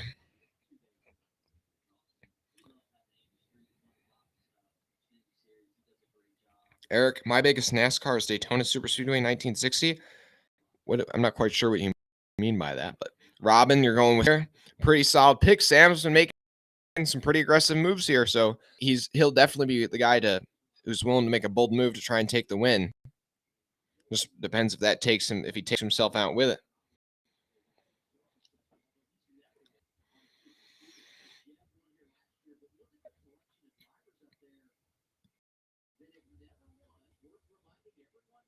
Hello from Daytona, says Hinch.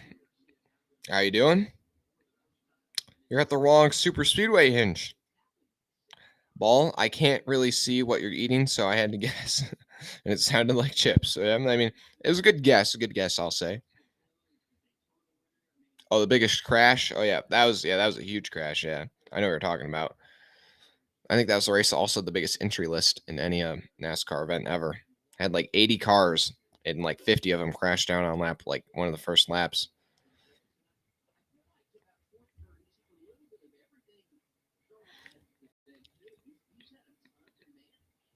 Yeah, appreciate everybody tuning in, guys. Appreciate anybody new who subscribed for the first time today.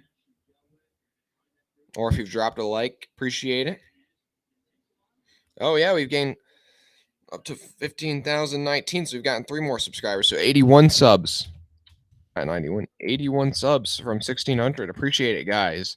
Making it happen.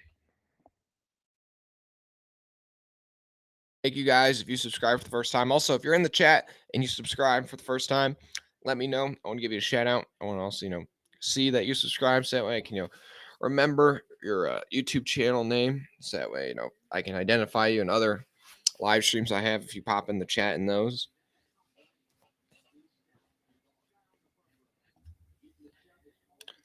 Here, guys, I'm going to turn off the leaderboard because it's like 30 seconds ahead of what I'm saying. If you guys want me to turn it back on, even though it's going to be ahead of what I'm saying, let me know in the chat. But I'm going to turn it off so that way it doesn't spoil the finish.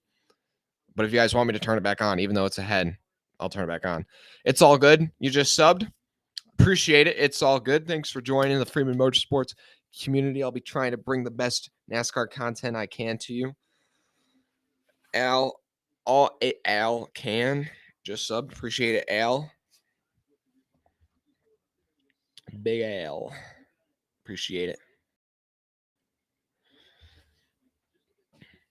Oh, and there's a piece of debris on the tracks. They were going to go green this time, but looks like they're going to add another lap to pick up that piece of debris in turns 3 and 4.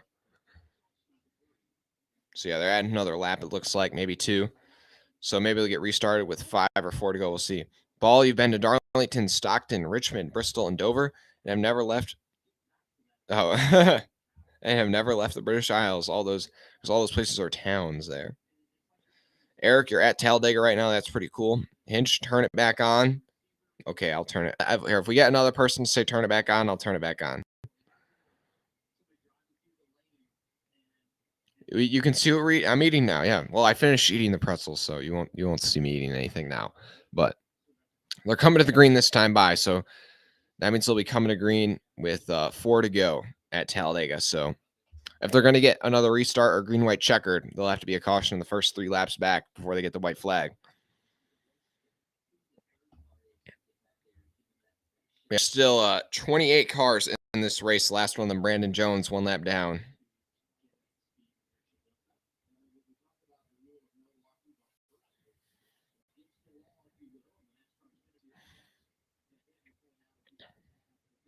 Appreciate everybody watching. Almost 50 viewers right now, but we've only got 25 likes, guys. We got 2 times viewers as the amount of likes. So if you'd want to hit that like button, I'd appreciate it before we go green for possibly the final time. Jeffrey has been up and down this entire race. Yeah. He may be able to get back out front before this thing's over. We'll have to see, but he's going to have to really work his way through traffic like he's his grandfather if he's going to want to get this win before it's over. Mr. Dad, where's the 3? The 3 right now is running in 11th, and we're coming to a restart with 4 to go. So he's going to have to pick up quite a bit of track position or maybe get a lucky caution or 2 and avoid the wreck if he wants to get out front before this thing's over. But I think just about everybody in the chat is pulling for him to do as good as he can.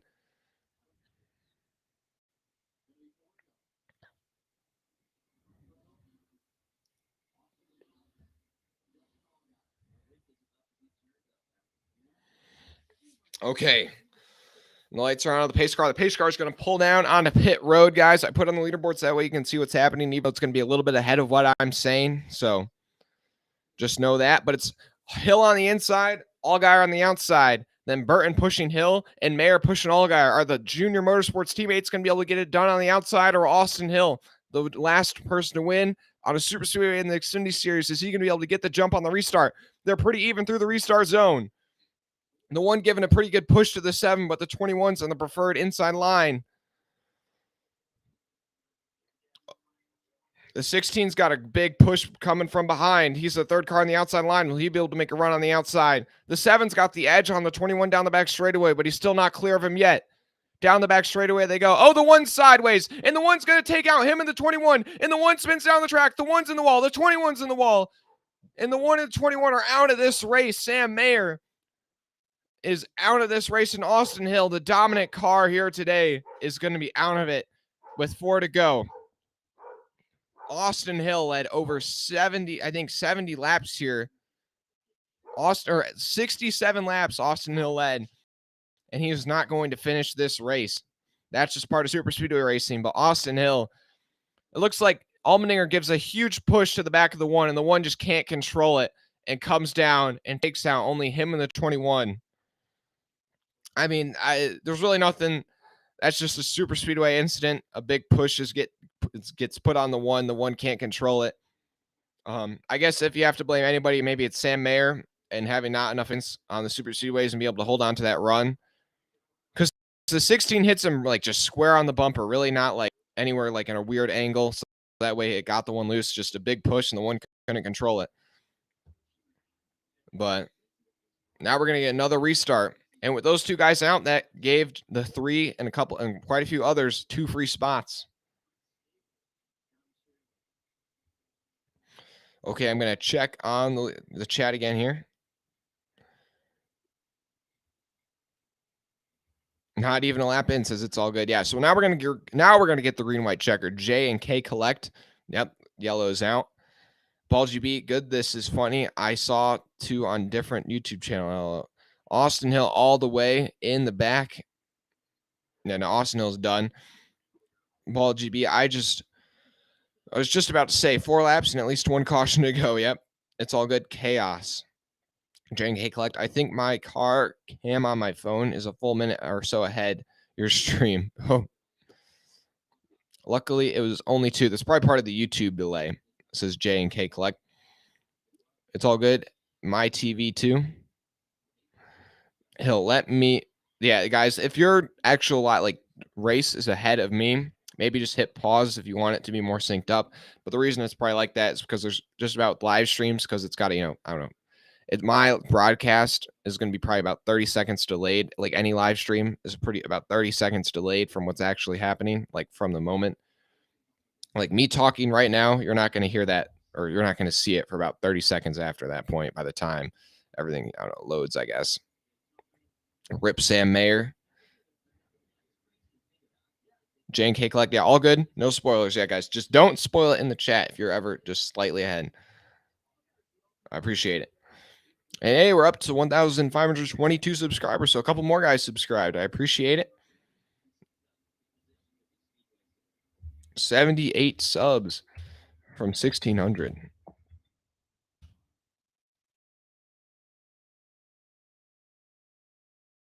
Appreciate everybody who subscribed. We picked about 10 new subscribers so far during this live stream. I appreciate it. And almost 500 people have tuned in for this one so far. I appreciate it. But yeah, now your running order is Allgaier, Allmendinger, Creed, Burton, then Castle, your top 5. So now it's really the dash for cash is going to end up with Kaulig Racing, because now you've got the 21 who's crashed out, who's one of the dash for cash cars, and the 18 just got back. I mean, the 19 just got back on lead lap, but he's got so much damage. There's no way he's going to be able to work his way through the field and get to the lead or get up there with those guys, where those guys are. Jane K collect, you subbed. I appreciate it, man. I appreciate it.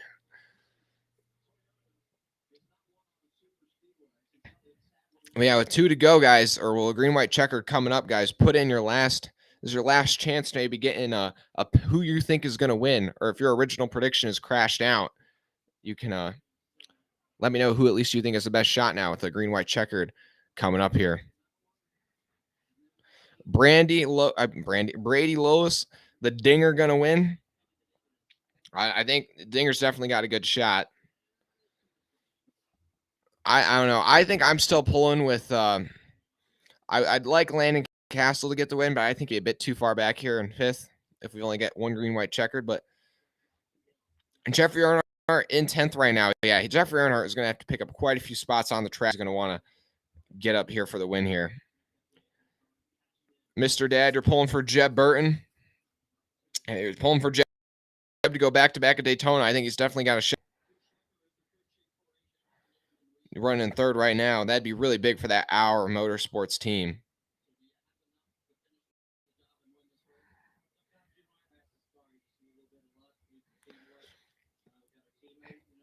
Dinger, they're interviewing Dinger's AJ's crew chief right now, and he just described Super Speedway racing as best as you can. You don't really need the fastest car, man. You just need a little bit of luck. Sorry, Lolis. I'm just gonna call you Brady, man. I can't say the whole. My bad if I mispronounce any of your names. It's all good. Your bet was Austin Hill. Tough. I definitely think that if you're gonna bet on him again, I definitely do it at Daytona, because so far this year he's proved he is one heck of a super speedway racer in the Xfinity Series.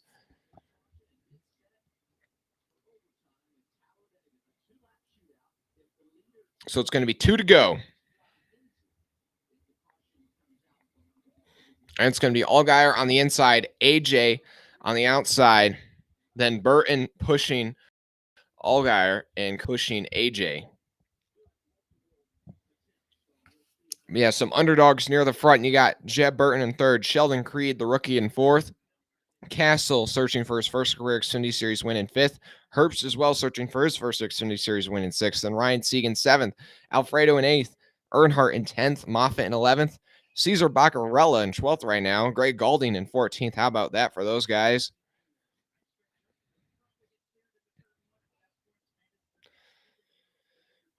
So who's going to get the jump here? Justin Allgaier or AJ Allmendinger? Who's it going to be?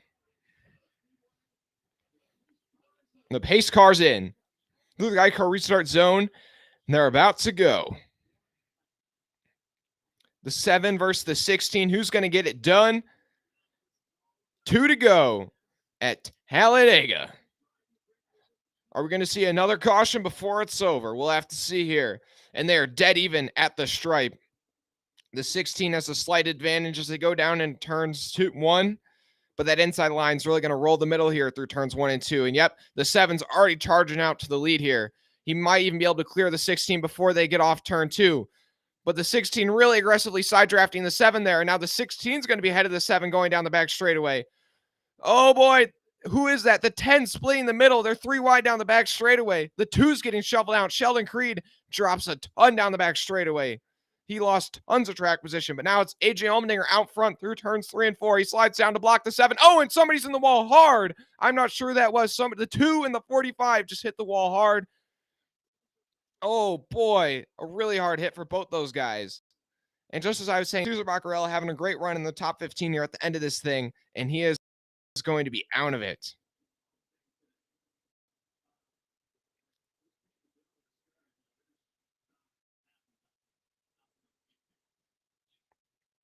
We're gonna have to see here. They're going into this is the oh that was I actually think that was the 45's fault there. Actually, he was having a great run, but he was on the outside of 4 wide, and he just kind of came down on I think maybe the 53 and cleared himself. And he came down and hooked the 2 up into the outside wall, but the 2 darted in the outside wall so fast. I mean, I was scared. Like that was a hard impact. Yeah, I mean, that was just ever so slight, the contact between the 45 and the 2. And the 47 actually comes back down and tags the 4 of Bailey Curry. He actually kind of tore up his right front fender there a little bit, but he should be okay. He may have to pit to repair that so it doesn't cause a tire rub, but that's going to take 2 more cars out of this race. And I think now we're going to have 26 cars left in this one. So we're going to have another attempt at the green-white checkered.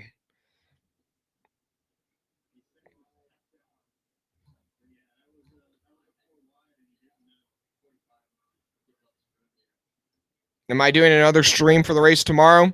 I'm not sure I'm going to be able to stream the race tomorrow. I have a rugby game in the morning and, not in the afternoon, and it's 2 hours away. So if I'm able to get back, I know I won't be able to stream the start of the race, but maybe I'll be able to stream the final stage of the Cup race tomorrow. So I won't be able to stream the whole race, but I should be able to stream maybe the last 50 laps or so. So if you guys are going to want to tune in for the end of that, I'd appreciate it. Balls GB, that gray car out front will win. Oh, the pace car. No. Eric, you're trying to get everybody to watch the ARCA highlights of Talladega. Ace, yes. Yeah. But yeah, please, Eric, chill just a bit. Stop spamming. It's all good. You called it. You're all yellow, although not sure what happened.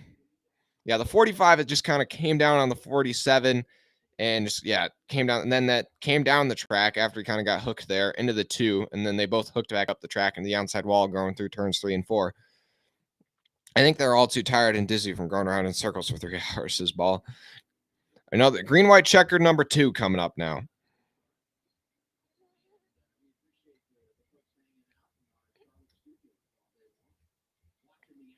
But appreciate it if you subscribe for the first time today. We gotten a couple more new subscribers. So now we are 77 subs from 1,600. And guys, we've got over 50 people watching right now. But we've only got like 20. We got 60 people watching right now, but we've got like 25 likes, guys. Can we get a couple more likes? I'd appreciate it. And if you guys want to put in the chat who your pick is to win, we got maybe only 2 more laps of green flag racing left, depending on if we get a caution here on the second green, white, check attempt. We'll have to see. I mean, if they keep crashing, we're going to have to see if lighting becomes an issue again, like last year's Talladega race. I think they've still probably got about a half hour before lighting would be or running out of light would be an issue for the race tomorrow. I mean, for the race to end.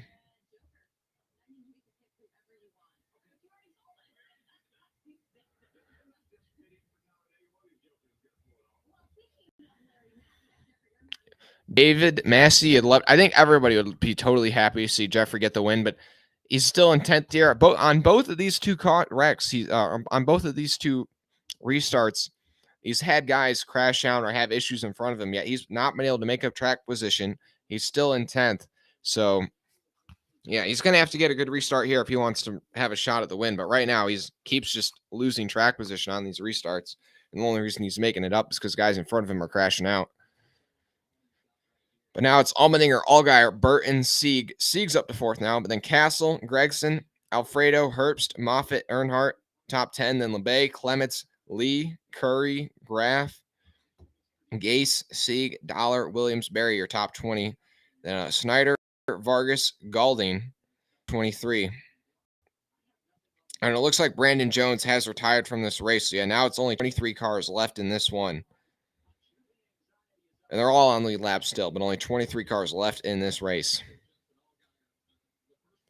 This race is supposed to end on lap 113, and we're approaching lap 117, so we've already gone about 4 or 5 laps over. Gonna have to wonder if fuel may become an issue for any of these guys. Guys are begging for a big win in the chat. If tomorrow's the same energy, you can't wait. I know, yeah. This race has honestly been nonstop. We really haven't gotten into the choo-choo train formation at all. I have to say, if any other underdog could get a win, I'd have to say Castle.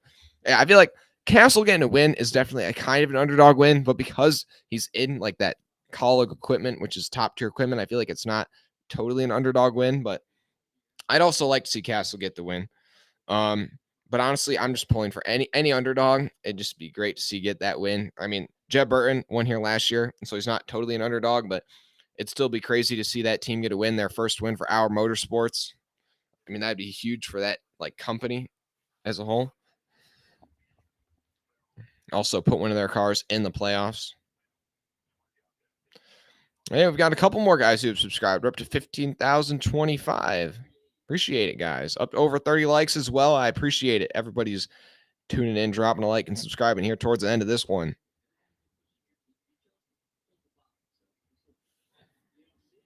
You want to see a first-time winner? Yeah, I think everybody would love to see a first-time winner here at Talladega.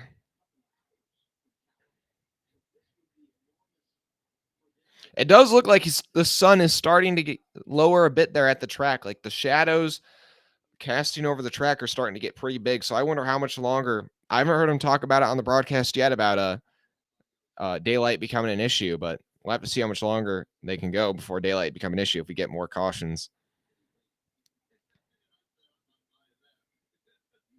So they're going to go green next time by. And it's going to be Allmendinger on the inside, Allgaier on the outside.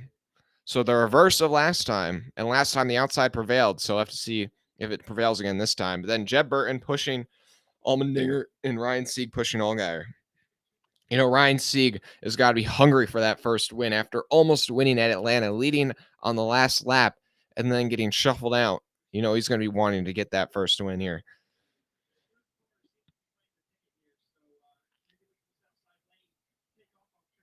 Paul GB, I just want to see someone win. That's, well, you won't be disappointed. J-Dog 2019, you'd like to see Noah Gragson get the win? Hey, maybe if he wins today, maybe he can go 2 for 2 and win tomorrow as well in the Cup Series. Yeah, it's going to be green this time, J and K Collect. Just so you know, guys, the leaderboard's about 20, 30 seconds ahead of what I'm going to be saying. So if maybe you don't want to look at the leaderboard coming down here so that way it doesn't spoil the finish for you, and just close your eyes and listen. Let me paint the picture for you. I'll do that for you. But that way you won't have the finish spoiled to you. But Okay, here they come. The pace car's pulling off.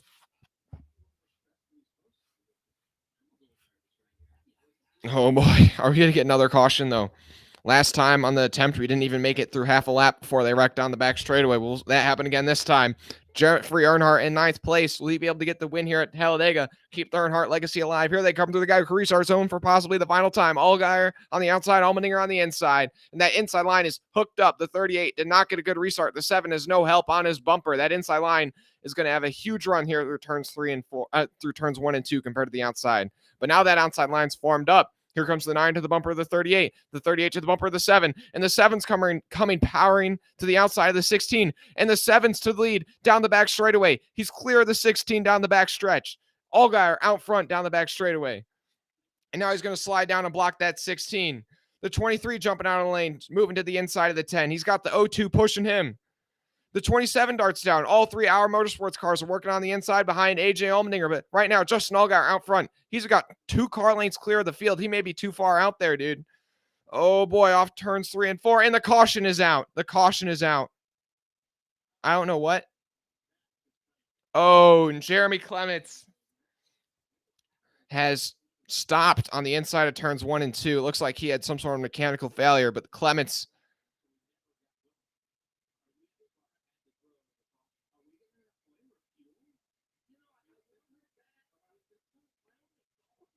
Clements is stalled out on the inside of turns 1 and 2, so we're going to get another restart here. Tough luck for Jeremy Clements. He was actually running up here in the top 10 quite a bit here late in this race, but his day is going to come to an end just early. And now we're going to be down to 22 cars. But fuel, if we get another green-white checkered, fuel will definitely probably become an issue for a lot of these guys. Because they pitted almost 50 laps ago, but we've had 3 or 4, or actually like 5 or 6 cautions during that time span, but go 60 laps on 1 tank of fuel at Talladega is quite the task. Yeah, guys are coasting around the track right now, so it's going to be close. Ball GB, I'm going to make a pot of coffee. Should have plenty of time before the next restart.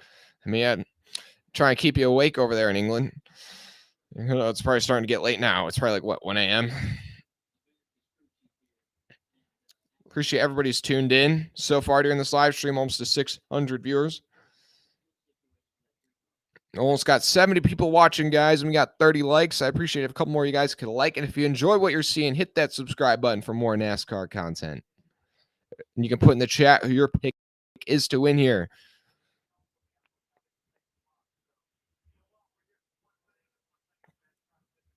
Yeah. So now on that last one, Jeffrey Earnhardt picked up a couple spots. He moved up from 10th to 8th. So picked up 2 spots. So he's going to have to keep doing that if he wants to get near the front. But he's still got to go through 7 cars to get to the lead. But now you're running orders. Allgaier, Allmendinger, Sieg, Gregson, Burton, Herbst, Alfredo, Earnhardt, Castle, and Moffitt, your top 10. Landon Castle lost quite a few spots on that last restart, really hurting the chances of him getting his first career win. But then it's LeBay, Lee, Graff, Barry. Barry has worked his way all the way up to 14th, man. It has been an uphill battle for him all day since stage 1 when he won stage 1. But I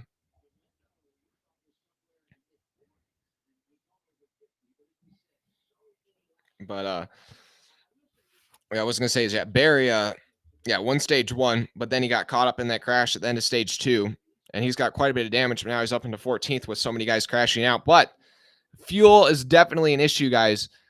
Guys are all coasting around the apron here, trying to save as much as they can for this final restart. They don't want to pit and lose that track position. But I wouldn't be surprised on this next restart if we see a caution because guys are running out of gas and stalling out on the back straightaway or something. But yeah, now what I was saying is, so your running order is LeBay, then Lee, Graff, Barry, Gase, Dollar. Dollar's still in this race, 16th. I thought he was out of this thing, but he's got quite a bit of damage running in 16th. And Snyder, Sieg, Williams, Vargas is damaged in 20th. Bailey Curry also has some damage in 21st. Golding has some damage. He's 1 lap down in 22nd. I actually think Golding may be the free pass car here. I think he is, but I'm not sure if he was 2 laps down and now he's 1 lap down, or if he's 1 lap down and about to get back on lead lap. But either way, 22 cars left in this race. 21 One still on lead lap. But yeah, guys, the predicted fuel range was about 45 laps, and they've gone almost 55 laps on this tank of gas. Now, a lot of that time has been under caution, but that's still, I don't know how much farther they can go, how much more farther they can go. Who's my pick for tomorrow, David?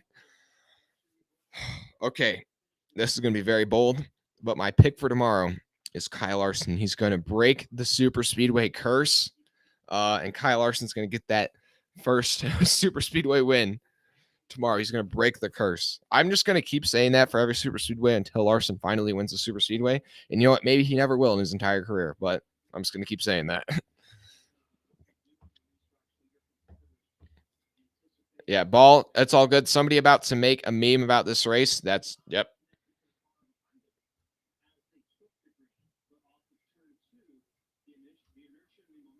Okay, lights are out on the pace car. So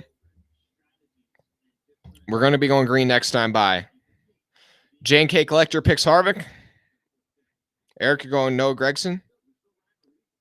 Yeah, well, I know a lot of people aren't thinking Larson, but I'm just doing that to kind of, go with something crazy here. Maybe, Talladega's a crazy place. Maybe something crazy will happen. We just got another new sub, guys, up to 1,526. I appreciate it.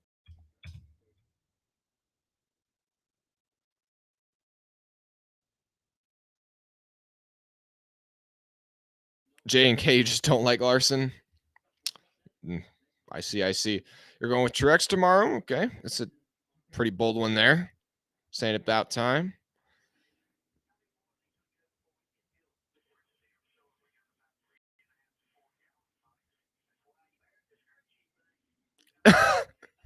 Dude, they're doing Jeffrey Earnhardt and Larry Max radio, and Max like, I'm pretty sure we got 4 gallons left in her, so that means we can do about 10 more laps around here. And then Jeffrey Earnhardt's like, well, that's why you're America's crew chief, buddy. As I don't know the way he said that. That was pretty funny sounding. It was like he sounded like Dale Jr., but like with an even more southern accent. Yeah, I think people may run out of gas here. So it's Allmendinger on the inside, Allgaier on the outside, Sieg pushing Allmendinger, Gragson pushing Allgaier, guys. Just so you know, the leaderboard's going to be a little bit ahead of me if you're just tuning in. But here we go through the Geico restart zone for possibly the final time. NASCAR overtime attempt number 3. Oh, and Allgaier's run out of gas. Allgaier's run out of gas. He's run out of gas on the restart, and we are going to see a caution for sure here. He's trying to get some gas back into the tank, but the restart, here they go, and Gregson's going to slide down into the lead now in front of the 16. And the 9's out front, but we're probably going to see a caution here soon. But the 3's all the way up to 5th place now. How about that? He's going to try and slide down in front of the 27, and yes, he's going to make it happen. Here they come down the back straightaway, all single file. We're surely going to see a caution for the 7 here soon, right? Because he's going to be out of gas, right? I think. Gragson is clear of the 16 by quite a bit, but I think he may be too far out. The 16 is going to have a big run up on the 9 here. Oh, boy. We don't have a caution yet, so I think we're going to be able to flag here unless we have a caution coming through the trial. Here they come through the tri-oval. 2 to go. Gregson's still out front over Allmendinger, then Sieg, then Burton. Jeffrey Earnhardt. And the white flag is out at Talladega. The next flag will...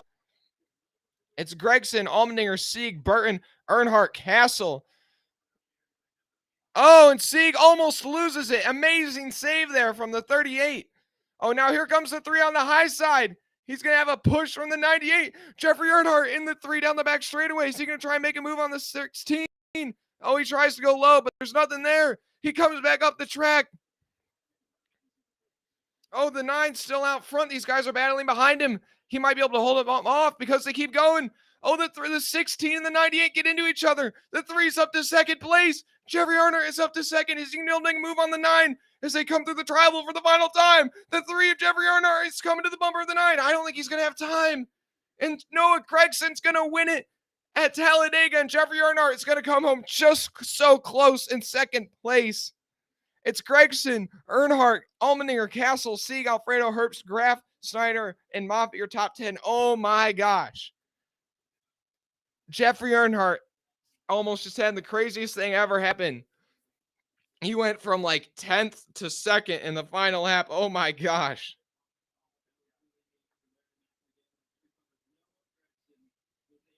But Allmendinger, after Noah Gragson running coming to the line and 4th, his teammate runs out of gas in front of him. That gives him the lead of the outside as they come to the finish there. And then, wow, Earnhardt able to go from 10th to 2nd, though. That was crazy. Allmendinger wins the Dash for Cash. Castle gets another top 5, back-to-back top 5s for that 10 team. That was so close. What a finish, guys. I thought the 3 almost was. If the 3 would have gotten that win, that would have been like one of the most crazy finishes I've ever seen. But man, Noah Gragson gets the win at Talladega, guys. That was insane. Oh man, that was crazy. Next year it's going to be the Talladega 10 laps. So, interesting comment there, Ball. Man, finally we get to the finish, but that was so crazy. Gragson gets the win.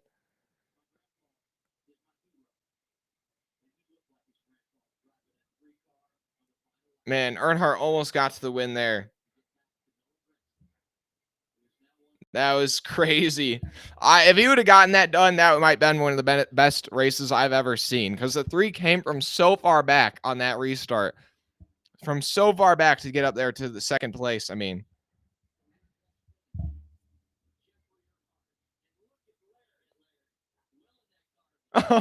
Larry Mack. Larry Mack, they just showed him as they're coming to the tri-oval. He was like, come on, come on, come on. Like you could see on his face. He was yelling it. He was throwing his fist in the air. And then he punched the table and they were just short, but still, like he still looked happy with 2nd place. I mean, obviously you'd like to be one position higher, but to go from 8th to 2nd on that final restart, you can't be too disappointed with that. I mean, I just want to see what this post-race interview is with the 3. Like that, I just want to see what that post-race interview is going to be like. They made it with 1 minute left to midnight for you, Ball. Rick Carver, great recovery for Barry. I don't know where he ended up finishing there, but yeah, 11th place for Josh Berry. And he got the stage points from winning stage 1. So honestly, this is a really solid day for that 8 team. After spending a lot of this race outside the top 20, to get its 11th place, that's a great result. Yeah, we'll run through the final results here. It's Gragson, Earnhardt, Allmendinger, Sieg, your top 5. Alfredo with the P6. That's nice for that team. Joe Graff with the top 10 and 8th. Mike Snyder has some better super speedway luck getting 9th. Brett Moffitt rounds out in the top 10. Then Josh Berry. Alex Sabay, a solid finish in 12th. Drew Dollar brings it home 13th, and that's a pretty solid result considering how much damage is on that car. Then Shane Lee in 14th. Jeb Burton drops all the way back to 15th there on that restart. I'm not quite sure what happened to him. Wasn't paying enough attention. Then Joey Gase, Bailey Gurry, Kyle Sieg, Josh Williams, and Ryan Vargas rounds out your top 20. Then Greg Gaulding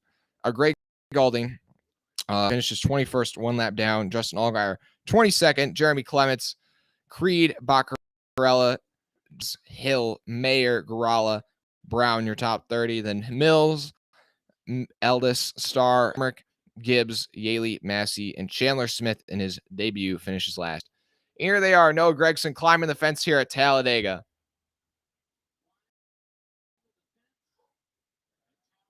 And Noah Gragson gets it done at Talladega, man. I wanted him to win at Martinsville so bad so I could see him climb the fence, but didn't quite happen. And that was crazy win for Noah Gragson. But so far, Noah Gragson having a career year here in 2022 in the Xfinity Series. I mean, it's going to be him versus Ty Gibbs this year. That's for sure. I'm just wondering because I think he could definitely go to the Cup Series next year. I'm not sure if he's going to be, an all-star in the Cup Series. But I'm just not quite sure where he'd go if he goes to the Cup Series. Maybe he'd take up a second college car full time would be maybe a possible guess of mine.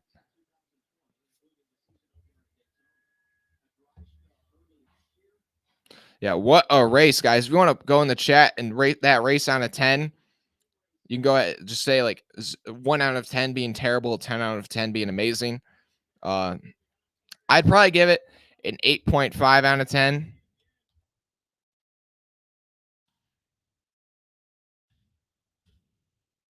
because just with all those cautions at the end, it really kind of slowed down for me. And the 21 just dominated so much of this race. But I mean, it'd still go like, yeah. And I honestly, if you give it a 10 out of 10, I totally understand. Like, it was a really good race. Yeah, I really appreciate everybody who tuned in. Almost 700 of you guys tuned in tonight. Appreciate it. We've gotten almost 15 new subscribers. If you want to subscribe before you head out, I'd really appreciate it, guys. Yeah. No, Gregson is definitely one of the like, I just gotta love Noah Gregson for his personality. It's I love it. 1 or 2 cautions is normal, but it gets too long with them. When the wrecks keep going. Yeah, I agree with that. If we had like 1 or 2 last green white checkers, I think this race would probably been easily a 9 out of 10. I think I'm gonna go. Fun hanging out. Thanks for tuning in. It's all good. David Massey, thanks for the stream. Appreciate it. Ball GB 8.5 out of 10 because 85% of the time was actual racing. Yep. We'll cut the stream short here in just a minute or two, guys. Now they're interviewing Jeffrey Earnhardt. Let's see how to see his thoughts.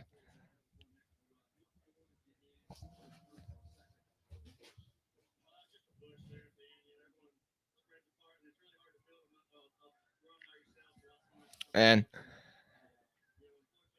I love to see Earnhardt get a couple more rides this year, a couple more opportunities.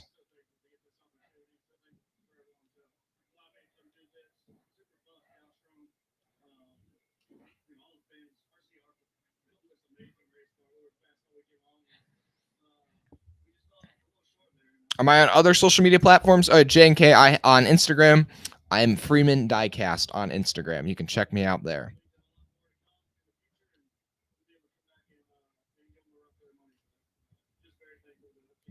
Hot take there, Eric. I'd still say I really enjoyed this race. I mean, it went a little long, but I'd still, any race over 7 is a race I enjoyed. 7 out of 10 is what I'm saying. Yeah, Freeman Diecast on Instagram. Like the name Freeman Motorsports, so just FREEMAN DIECAST. Don't have that much uploaded on there yet, but going to start to add more to that page hopefully here soon. I mean, I have a lot of diecast, just haven't really taken any time to add any like photos of them or anything on that Instagram page.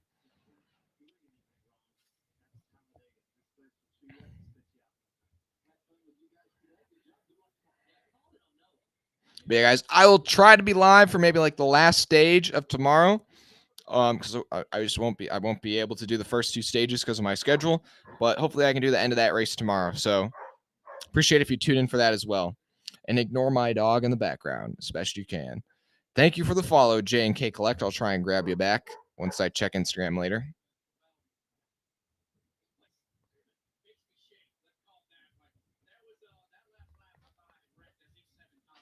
Oh, Mendinger. He's like, that last lap, I thought I crashed out 7 times, but somehow we brought it home third and got the 100K.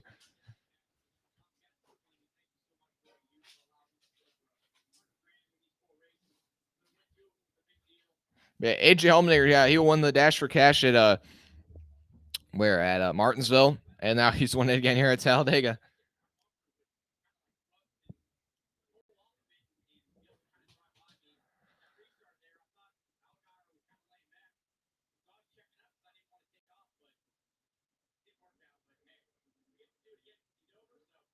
I mean, next weekend at Dover, guys, I will not be live streaming because I'll be at Dover, but